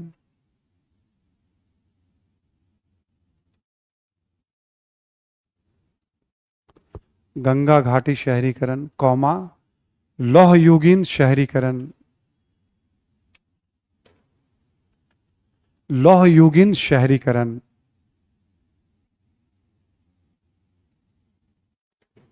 ठीक है, लौह युगीन शहरीकरण, ब्रैकेट क्लोज कर दीजिए। इसको ना अलग अलग नामों से जाना जाता है। ठीक, गंगा घाटी शहरीकरण, लौह युगीन शहरीकरण, सब अलग अलग नामों से जाना जाता है इसको। इसको सेकेंड अर्बनाइजेशन भी कहते हैं। पहला कौन सा हो गया आपका? हड़प्पा। वो कहां हुआ था? सिंधु नदी घाटी, घग्गर घाटी में। ये कहां हुआ? गंगा घाटी में। अच्छा, ये जो दूसरा शहरीकरण है, इसके साक्ष्य हमें आज तक, बनारस उसी दौर का शहर है। बनारस जो है उसी दौर का शहर है। ऐसे बहुत सारे शहर हैं जो उस दौर से, राजगिरी के साक्ष्य आपको आज, मतलब इस दौर के सभी शहरों के साक्ष्य आपको आज कुछ ना कुछ मिलेंगे आपको। तो द्वितीय शहरीकरण की निरंतरता आज भी हम अपने समाज में, तो हम क्या देखते हैं, उत्तर वैदिक काल की तुलना में यहां देखते हैं हम शहरीकरण, यानी ये शहरीकरण का एज है, सिक्कों का प्रचलन, बाह्य व्यापार, बड़ी संख्या में शिल्प हैं, पूरी की पूरी अर्थव्यवस्था में आप देखोगे एक बड़ा बदलाव है, पूरा अर्थव्यवस्था। अब देखो ये आर्थिक परिवर्तन है ना, इसलिए तो इसको एक अलग युग कह दिया जाता है, बुद्ध युग, महाजनपद युग। एक काल से दूसरे काल में हम चेंजेस को देखते हैं। हम 6ठी सदी ईसा पूर्व में आर्थिक परिवर्तन भी जबरदस्त है और धार्मिक परिवर्तन भी जबरदस्त है, धार्मिक क्षेत्र में भी और राजनीतिक क्षेत्र में भी। तो इतने सारे बदलाव हैं कि इसको हम एक अलग काल कह के पढ़ते हैं इसको हम। ठीक, तो जब हम पढ़ेंगे, अभी जो हमने आपको पॉइंट लिखवाया कि बुद्ध काल में अर्थव्यवस्था में क्या क्या बदलाव दिखाई पड़ रहे हैं, तो उत्तर वैदिक काल की तुलना में सारी बात कर रहे हैं। ठीक है, जब उत्तर वैदिक काल पढ़ोगे तो अपने आप लग जाएगा, ठीक है, बुद्ध काल में इस तरह के बदलाव हमारे सामने उभर कर। जब हम आगे पढ़ेंगे, मौर्य काल पढ़ेंगे, इसके बाद हम मौर्य काल में अर्थव्यवस्था में क्या क्या बदलाव देखते हैं हम, तो फिर कृषि, व्यापार, शिल्प, सिक्के, उसी में बदलाव की बात। तो एक काल से दूसरे काल में परिवर्तनों को पकड़ना है। जितनी बातें मैं लिखा रहा हूं तो ठीक है, आप याद कर लीजिए, बट दिमाग में जरूर रखिए इस बात को कि हमें परिवर्तनों को पकड़ना है। कभी भी रीडिंग करें, हम परिवर्तनों पर ध्यान केंद्रित करें। जब आप किताब पढ़ेंगे और आपके दिमाग में छप जाएगा कि हम 4 पैराग्राफ हमने पढ़ा, इसमें कोई परिवर्तन नहीं दिख रहा, छोड़ दो, इसकी जरूरत नहीं है। अगले चैप्टर में केवल परिवर्तन पे नजर डालनी है आपको, हर चैप्टर में। एग्जाम की राइटिंग और ऑब्जेक्टिव सब कुछ परिवर्तन पे टिका हुआ रहता है। सही मायने में पढ़ना बहुत कम है। अब लेखक क्या करेंगे, मान लो 4 पेज में आपको अर्थव्यवस्था समझा रहे हैं, तो 2 ही पैराग्राफ में परिवर्तन है, बाकी 15 पैराग्राफ पुरानी बातों को लेकर समझा रहे हैं लेखक। कभी आप ऐसे बैठ करके ना किताब को पढ़ के छानने की कोशिश करोगे, निकालने की उसमें से इसमें परिवर्तन कितना है, कहाँ है, तो आप एकदम ना साफ साफ देखोगे, अच्छा मात्र ये 3-4 बातें बताई गई हैं, बाकी सब बातें घुमा फिरा कर कहीं जा रही, लेखक समझा रहा है, कहानी बता रहा है, बना रहा है। तो एक परीक्षार्थी होने के नाते आपको केवल परिवर्तन पकड़ने हैं बस। तो कहानी पढ़ने में थोड़ा ठीक लगता है, क्या क्या हुआ होगा, पढ़ते चले जाइए। और अब साहित्य भी हमने देख लिया, अर्थव्यवस्था पे भी बात कर ली, अब इसी के साथ हमें बात करनी है समाज के ऊपर।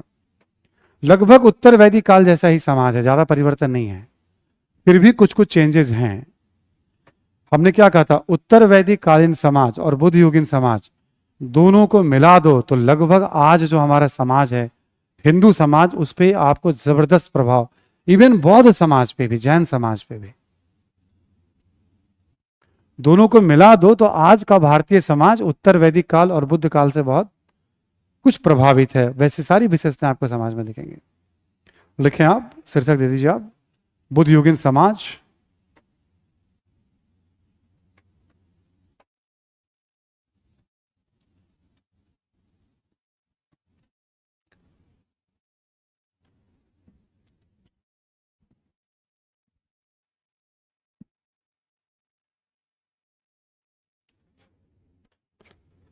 समाज में पहला पॉइंट लिखें आप, बुद्ध युगीन समाज में। आज मैंने टेस्ट वाला प्लान जो है आज वैसे पोस्टपोन कर दिया है। टेस्ट जो हमने कहा था ना मैं लूंगा, आज जस्ट वैसे ही पोस्टपोन कर दिया है हमने, और कल फिर मैं कंफर्म टेस्ट लूंगा मैं आपका, ठीक है, कल वाली क्लास में, है ना। आप रिवीजन पूरा पाषाण काल से लेकर जितना मैं पढ़ा रहा हूं सब रिवीजन करके आएंगे, और 2-2 मिनट आपको लिखने के लिए टॉपिक मैं दूंगा आपको, 2-4 पॉइंट, ठीक है। कम से कम 10-12 टॉपिक आपको मैं दूंगा लिखने के लिए। कितना आपको याद है उससे एक पता चल जाएगा आपको कितनी बातें आपको याद रह रही हैं। सुन पा रहे ना सभी लोग? बस ऐसे एक्सटेंड कर दिया, कोई रीजन नहीं है। मैं कह टॉपिक समाज जरा पूरा करवा देता हूं मैं आपका। समाज में पहला पॉइंट लिखें आप, लिखें उत्तर वैदिक काल की तरह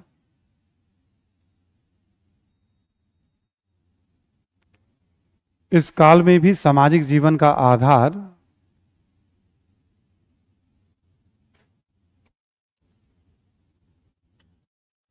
इस काल में भी सामाजिक जीवन का आधार वर्ण व्यवस्था थी।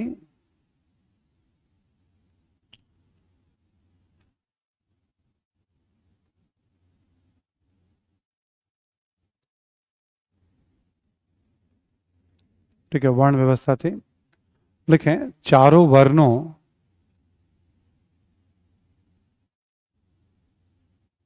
एवं कर्तव्य, उनके कर्तव्यों के साथ साथ, उनके कर्तव्यों के साथ साथ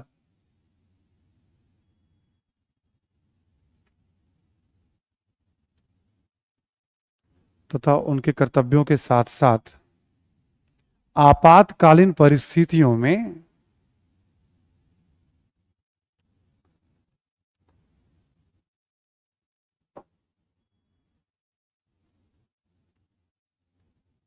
कर्तव्यों के साथ साथ आपातकालीन परिस्थितियों में इन वर्णों के द्वारा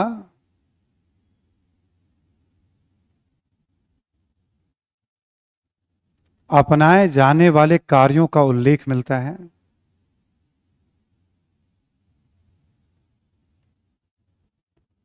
अपनाए जाने वाले कार्यों का उल्लेख मिलता है।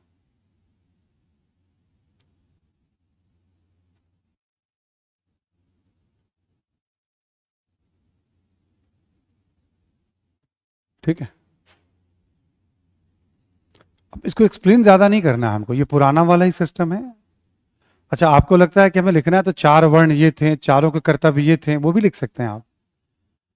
मौर्यकालीन समाज लिखना हो तो 4 वर्ण चारों के कर्तव्य ये थे। तो पुरानी बातें तो चल ही रही समाज में ना, तो इसलिए हमने उसको रिपीट कर दिया, जैसा उत्तर वैदिक काल में था वैसा था। हाँ, जैसे कोई आपदा आ जाए तब ब्राह्मण क्या करेंगे, क्षत्रिय क्या करेंगे, क्योंकि इस समय सूत्र साहित्य लिखा गया ना, सूत्रों में बताया गया कि आपातकाल में क्षत्रियों को ये काम करना चाहिए, ब्राह्मण ये कर सकते हैं, वैसे ये सबके लिए कर्तव्य बताए गए हैं उसमें।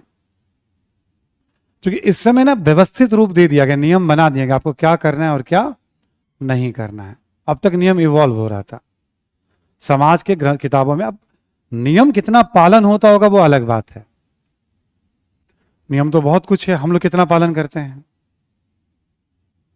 हमें तो पता ही नहीं कि नियम क्या क्या है, जो माता पिता ने बता दिया वही नियम हमें ध्यान है।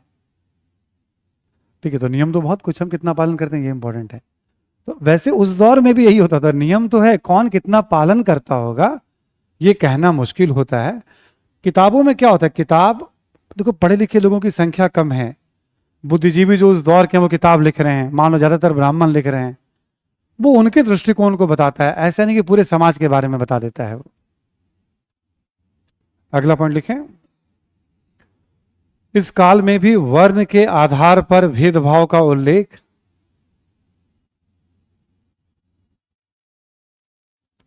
इस काल में भी वर्ण के आधार पर भेदभाव का उल्लेख वर्ण के आधार पर भेदभाव का उल्लेख लेकिन आप जैसे एक ही अपराध में सजा के लिए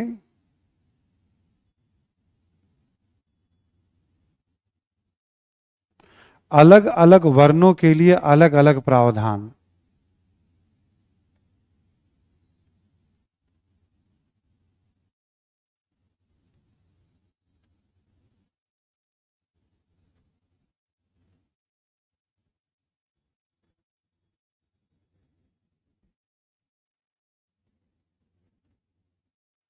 ठीक है।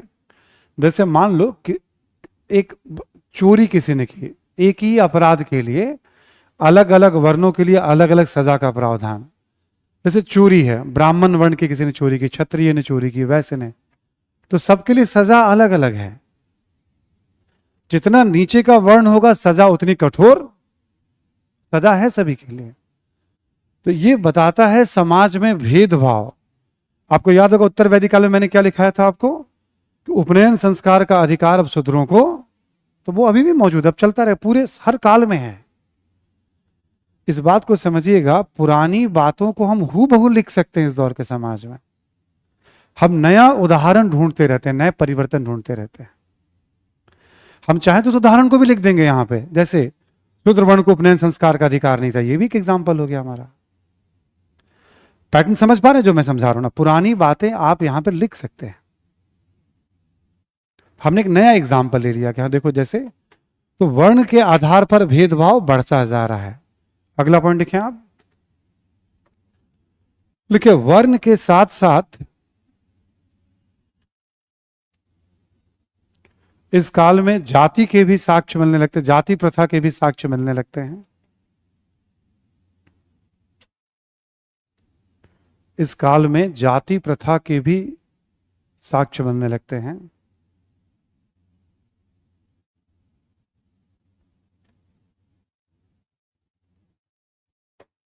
ठीक है, जाति प्रथा के भी साक्ष्य मिलने लगते हैं।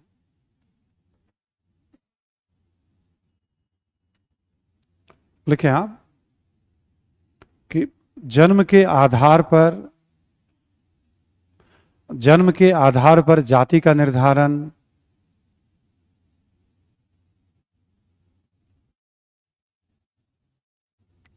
जन्म के आधार पर जाति का निर्धारण, कौमा व्यवसाय का निर्धारण,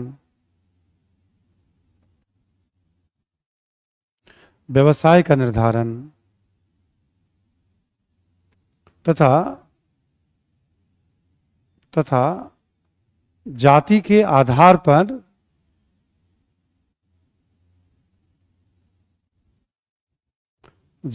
आधार पर खान पान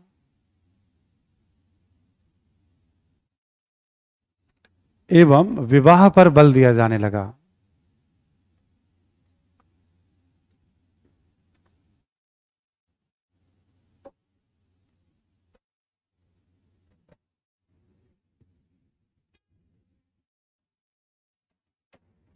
ठीक है, जाति के आधार पर खान पान एवं, देखो उत्तर वैदिक काल में हम दावे से नहीं कह सकते जाति प्रथा आई या नहीं, बट वर्ण व्यवस्था में हमने क्या समझाया तो आपको याद होगा। जैसे मान लो मैं पढ़ाने का काम कर रहा हूं, तो ऑब्वियस है मेरी जो अगली पीढ़ी है उसके अंदर ये कला आ सकती है देखते देखते।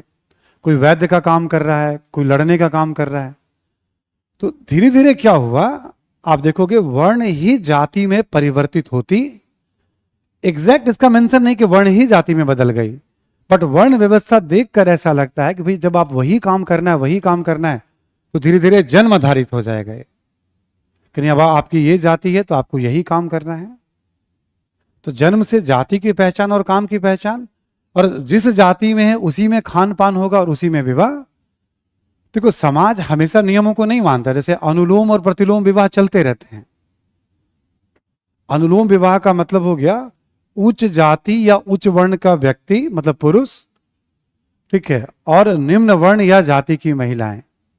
प्रतिलोम विवाह में रिवर्स कर दीजिए आप, निम्न जाति या वर्ण का पुरुष और उच्च जाति या वर्ण की महिलाएं। उत्तर वैदिक काल में भी अनुलोम प्रतिलोम विवाह का उल्लेख मिलता है। तो नियम टूटते रहते हैं। 8 प्रकार के विवाह का उल्लेख अभी भी मिलता है,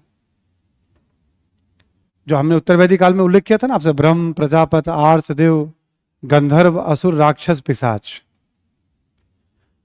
अब वो बेसिकली क्या है, विवाह को लेकर जो तौर तरीका समाज में, वो सारी चीजें तो आज भी प्रचलित हैं समाज में। आज की बात करें 2024 की, ठीक है, 24 की बात करें तो आज भी आपको दिख जाएगा वो सारी विशेषताएं समाज में, है ना। तो अब ये चल रहा है अनुलोम प्रतिलोम विवाह, ठीक है, ये सारी बातें। लेकिन एक नई चीज जिसे वर्ण में ये था कि कम से कम आप व्यवसाय का चयन कर सकते हैं और कोई काम ऊंचा नीचा नहीं है, बट जाति में काम को उत्कृष्ट और निकृष्ट भी माना जाएगा। ये उत्कृष्ट कार्य है। और भारतीय समाज की जो आज भी देखेंगे आप विशेषता है ये कि जाति में हम आज भी बंधे हुए, हम सबकी जातिगत पहचान है ना। इसमें हमारा आपका कोई चॉइस है क्या? हम जिस घर में जन्म लिए उसके साथ हमारी जाति जुड़ गई। लेकिन आज व्यवसाय की आजादी है, मजबूरी नहीं कि हम वही व्यवसाय करें जो जाति का व्यवसाय। आपने देखा होगा सुप्रीम कोर्ट का एक निर्णय आया है, अभी अखबार पढ़ते होंगे आप, जेल मैनुअल को लेकर के। जेल में अपराधियों की जाति लिखवाई जाती थी और जेल में जब जो काम कराए जाते थे जाति को देख करके काम, सुप्रीम कोर्ट ने अभी रद्द किया। आज के अखबार में मैं उसको देख रहा था। अब सोचो, हजारों साल पुरानी प्रथाएं जेल में आज भी,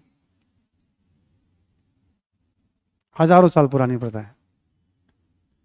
अच्छा, सुप्रीम कोर्ट ने क्या कहा, ये औपनिवेशिक विरासत है। ऑब्वियस इस तरह का जेल अंग्रेजों ने शुरू किया था भारत में, बट ये प्रथा औपनिवेशिक थोड़ी है, जेल औपनिवेशिक है।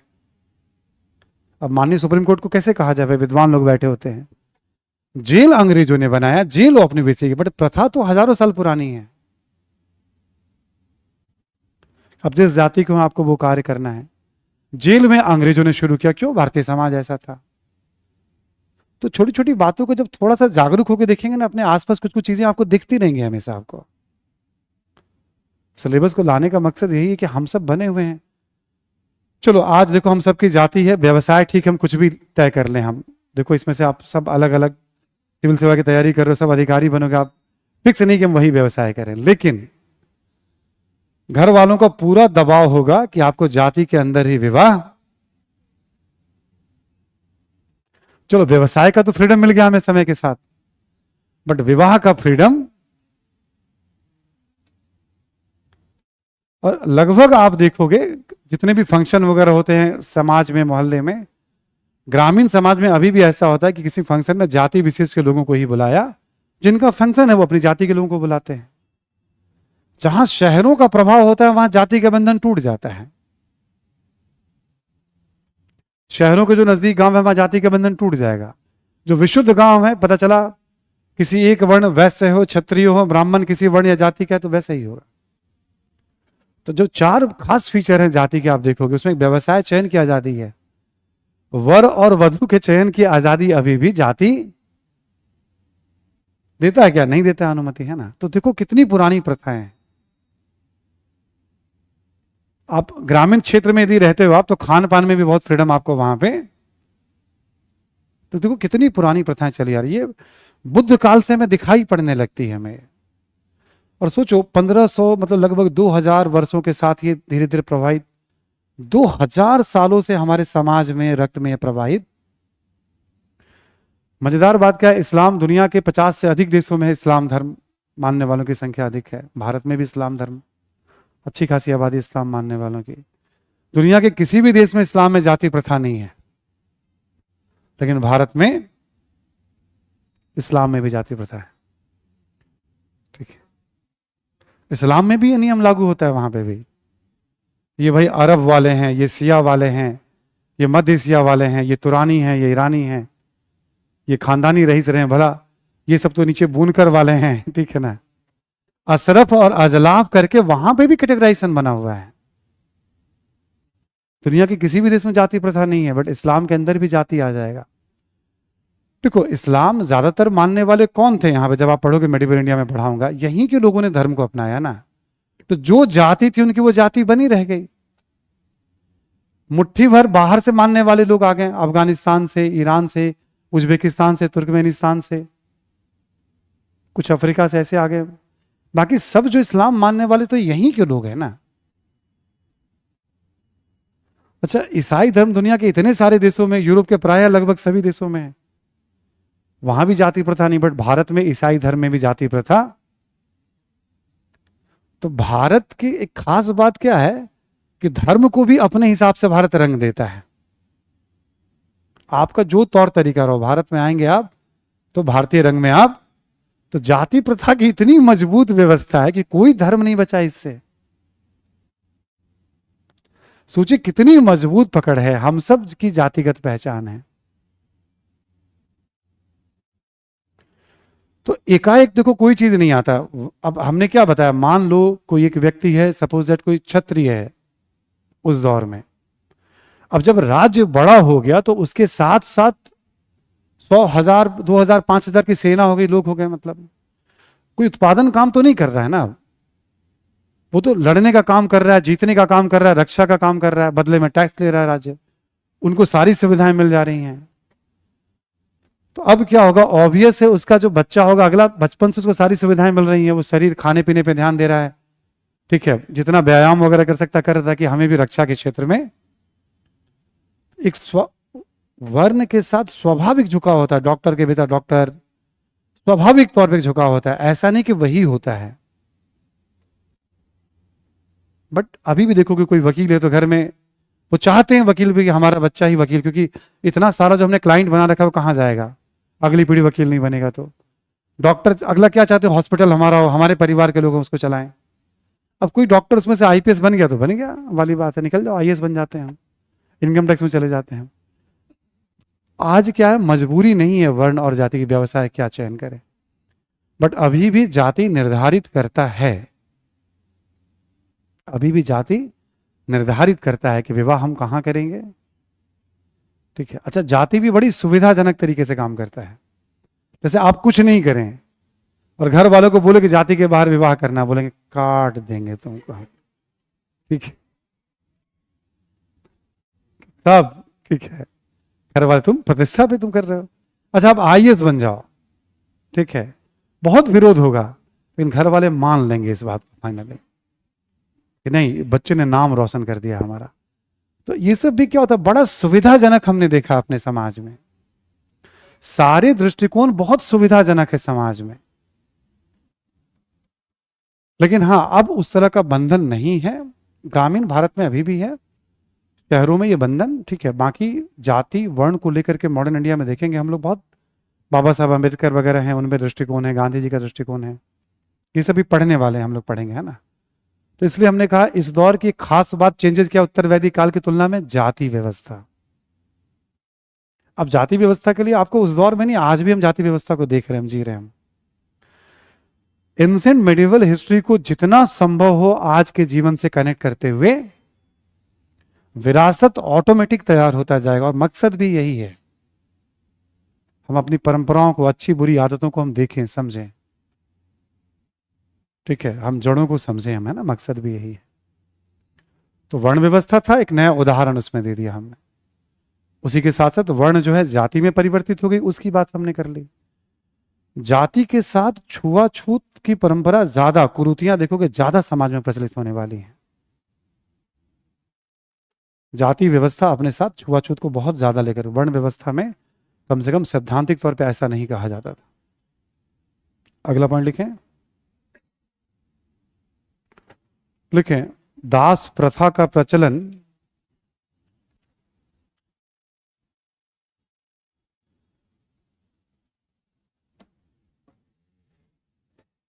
ठीक है, दास प्रथा का प्रचलन, है ना, कॉमा लेके लिखें आप, दासों को उत्पादन कार्यों में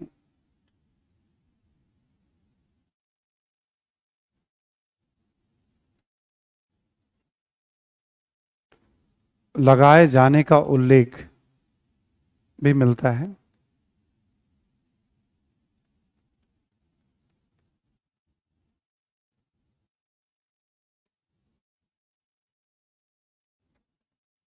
उल्लेख मिलता है। आगे लिखें आप, समाज में छुआछूत का प्रचलन। नेक्स्ट पॉइंट लिखेंगे आप, समाज में छुआछूत, अनटचेबिलिटी, छुआछूत का प्रचलन।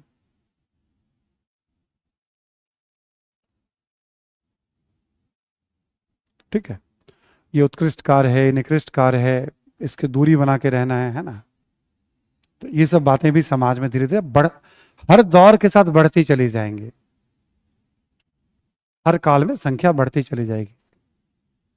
नेक्स्ट पॉइंट लिखें आप, महिलाओं की दशा में भी गिरावट।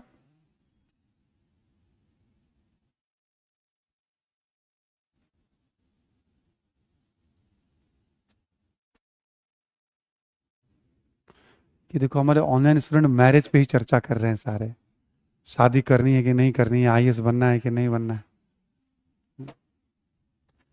कमाल करते हैं आप लोग भी हैं। ठीक, मैं इस प्रश्न का मुझे उत्तर नहीं मिल पाता है, आप सब क्लास में पूछने का टाइम आपको नहीं मिलता है। ठीक, जितने लोग बच्चे यहाँ क्लास में बैठे हुए हैं, लगभग ठीक ठाक संख्या में लोग बैठे हुए हैं, है ना, और ऑनलाइन बच्चों को इतना टाइम मिलता कैसे है?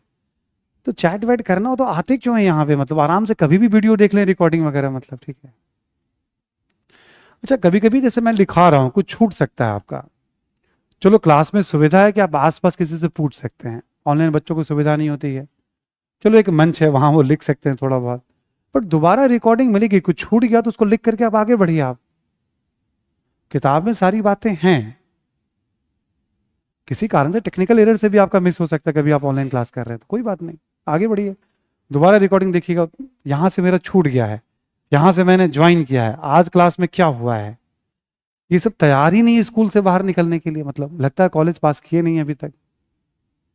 नहीं, बहुत सारे गंभीर बच्चे होंगे चुपचाप पढ़ाई कर रहे होंगे, या डायरेक्ट ज्वाइन नहीं करेंगे, मुझे पता है कुछ को तो मैं भी जानता हूँ, वो लाइव क्लास नहीं लेंगे, वो रिकॉर्डेड देखेंगे, उन्हें पता है कि बहुत सारे चैट वैट चलते रहेंगे उसमें, चैट ब्लॉक भी कर सकते हैं आप, ठीक है ना। जिनको पढ़ना है उन्हें केवल पढ़ना है, मजेदार मजेदार लिखा रहता है इस पे, है ना। महिलाओं की दशा में आगे क्या है बता रहा हूं, बताया नहीं है हमने अभी। दिव्या मेरा एनसीसी से हुआ है, बधाई हो दिव्या, कांग्रेट्स करो तुम उसको, ठीक है।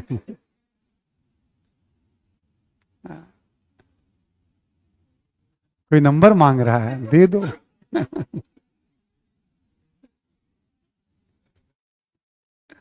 ले लो मेरा ही नंबर ले लो तुम लोग सब, ठीक है ना। देखो पढ़ने वाले बच्चे नहीं, गिने चुने बच्चे जो चैटिंग कर रहे हैं इसमें, मुझे लगता है मुश्किल से 30-40 बच्चे हैं सब उसमें, हजारों की संख्या में स्टूडेंट है जो पढ़ रहे होंगे, या बाद में देखेंगे आप, ठीक है। मनोरंजन कभी कभी मेरा भी हो जाता है, ऐसा नहीं है, आपके रहने से थोड़ा हमें भी अच्छा लगता है, मजा नहीं लगता कि एक बार चैट चला दे और हम लोग पढ़ें बैठ के, ठीक है। देखिए आप, महिलाओं की दशा में भी गिरावट के साक्ष्य मिलते हैं।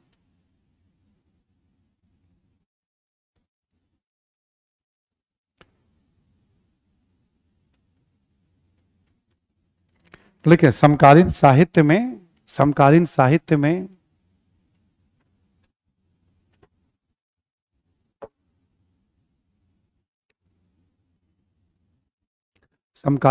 में महिलाओं को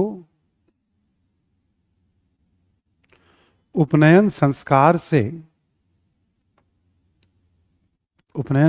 से वंचित किए जाने का उल्लेख मिलता है, वंचित किए जाने का उल्लेख मिलता है।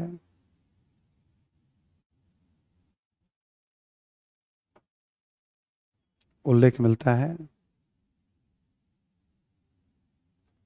ठीक। यानी अब महिलाओं को भी शिक्षा से रोक दिया गया, मतलब से समय के साहित्य में महिलाओं को पढ़ने का अधिकार नहीं, अब शिक्षा का अधिकार, वंचित उल्लेख मिलता है। लेकिन तथा बाल विवाह के प्रचलन के भी साक्ष्य मिलते हैं, बाल विवाह के प्रचलन के भी साक्ष्य मिलते हैं।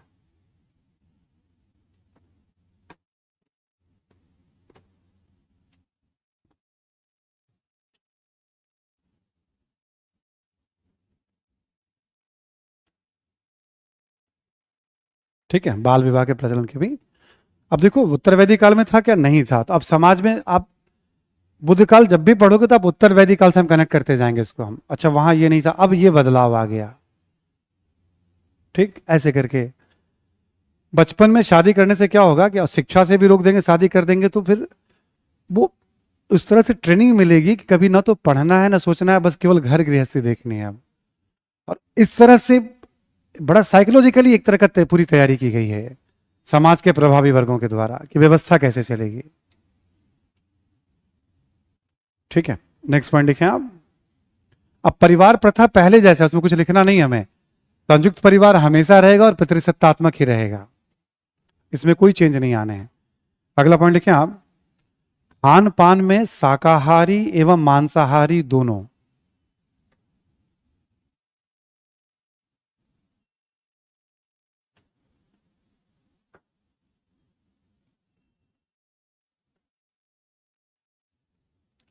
कॉमा देकर लिखें आप। बौद्ध एवं जैन धर्म के प्रभाव में, बौद्ध एवं जैन धर्म के प्रभाव में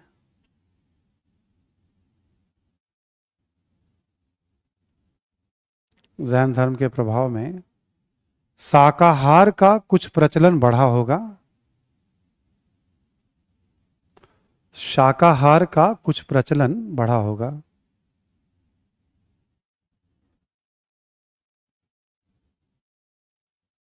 ठीक है, जब इनका प्रभाव बढ़ता जाएगा तो लोग थोड़ा शाकाहार के रास्ते पे भी जाएंगे, जो कि अहिंसा पे बल दे रहे हैं ये लोग, और ना दोनों तरह के हैं, है ना। नेक्स्ट पॉइंट लिखें आप। लिखिए आवासीय संरचना भी अपेक्षाकृत उन्नत।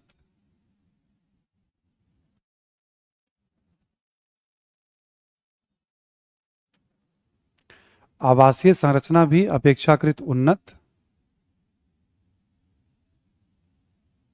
लेकिन अभी भी कच्ची ईंटों के ही मकान बन रहे हैं, पक्की ईंटों के नहीं। पक्की ईंट आपको 3rd सेंचुरी बीसी से मिलने शुरू होंगे, और जब एक बार मिलने शुरू होंगे तो लगातार फिर वो कंटिन्यूटी में रहेंगे भारतीय इतिहास में। ठीक, पर जैसे आर्य शर्मा ही लिखते हैं कि जहां पीजीडब्ल्यू जो साइट्स है, बीआरडब्ल्यू की तुलना में पीजीडब्ल्यू 3-4 गुना लंबे समय तक है, और पीजीडब्ल्यू की तुलना में एनबीपीडब्ल्यू कम से कम उसकी तुलना में 2.5 गुना लंबे समय तक है। यानी लंबे लंबे समय तक बस्तियां एक जगह रह रही हैं, मतलब सैकड़ों सालों तक कच्ची ईंटों के मकान हैं, बेहतर जीवन है पहले की तुलना में, है ना। वो एग्जाम्पल देके बता रहे हैं, प्रमाण देके बता रहे हैं, हम लिखने की जरूरत नहीं उतना। तो इस तरह से हम देखते हैं आवासीय संरचना भी आपको बेहतर। अगला पॉइंट लिखें आप। लिखिए आश्रम व्यवस्था पूरी तरह से स्थापित।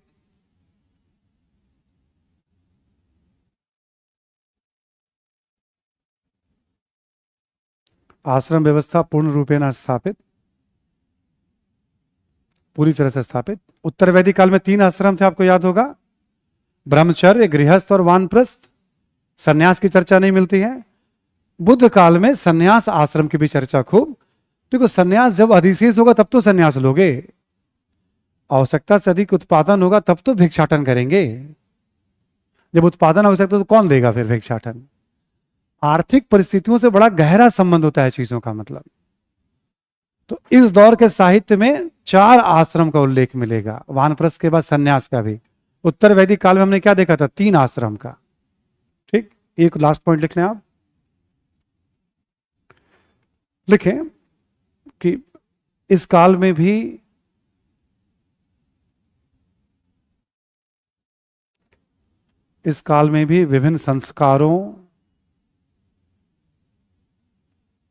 विभिन्न संस्कारों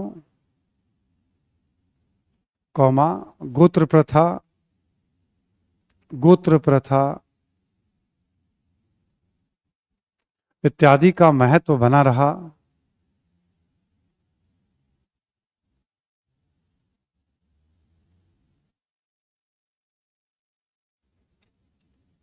ठीक है, ये सब चलता रहेगा, आज तक चला आ रहा है ना। तो इसमें कुछ तो आप देखेंगे, नोटिस करेंगे इसमें तो चेंजेस क्या क्या आपको दिख रहे हैं, है ना। समाज में जाति प्रथा, महिलाओं की दशा में गिरावट, शाकाहार का प्रचलन बढ़ा होगा। शिक्षा में भी थोड़े चेंजेस आएंगे, वो अलग से भी बता देंगे, लिखवा भी देंगे एक लाइन। क्योंकि अभी तक क्या था, ब्राह्मण धर्म से संबंधित शिक्षा थी, अब बौद्ध और जैन धर्म भी शिक्षा केंद्र के रूप में तो जो चेंजेस हैं वो चेंजेस हैं, परिवर्तन है। अब जो समाज बना बुद्ध काल में, उत्तर वैदिक काल में, यही समाज धीरे धीरे पूरे कालों में आपको दिखाई, इस्लाम आने के बाद ही एक बड़ा परिवर्तन होगा, वरना यही विशेषताएं चलती रहेंगी समाज में। ठीक है, बातचीत आपसे जारी रहेगी। थैंक यू आप सभी को। कुछ पूछना हो आपको क्लास के बाद तो मैं यहां मौजूद हूं, आप मुझसे बात कर सकते हैं। Thank you.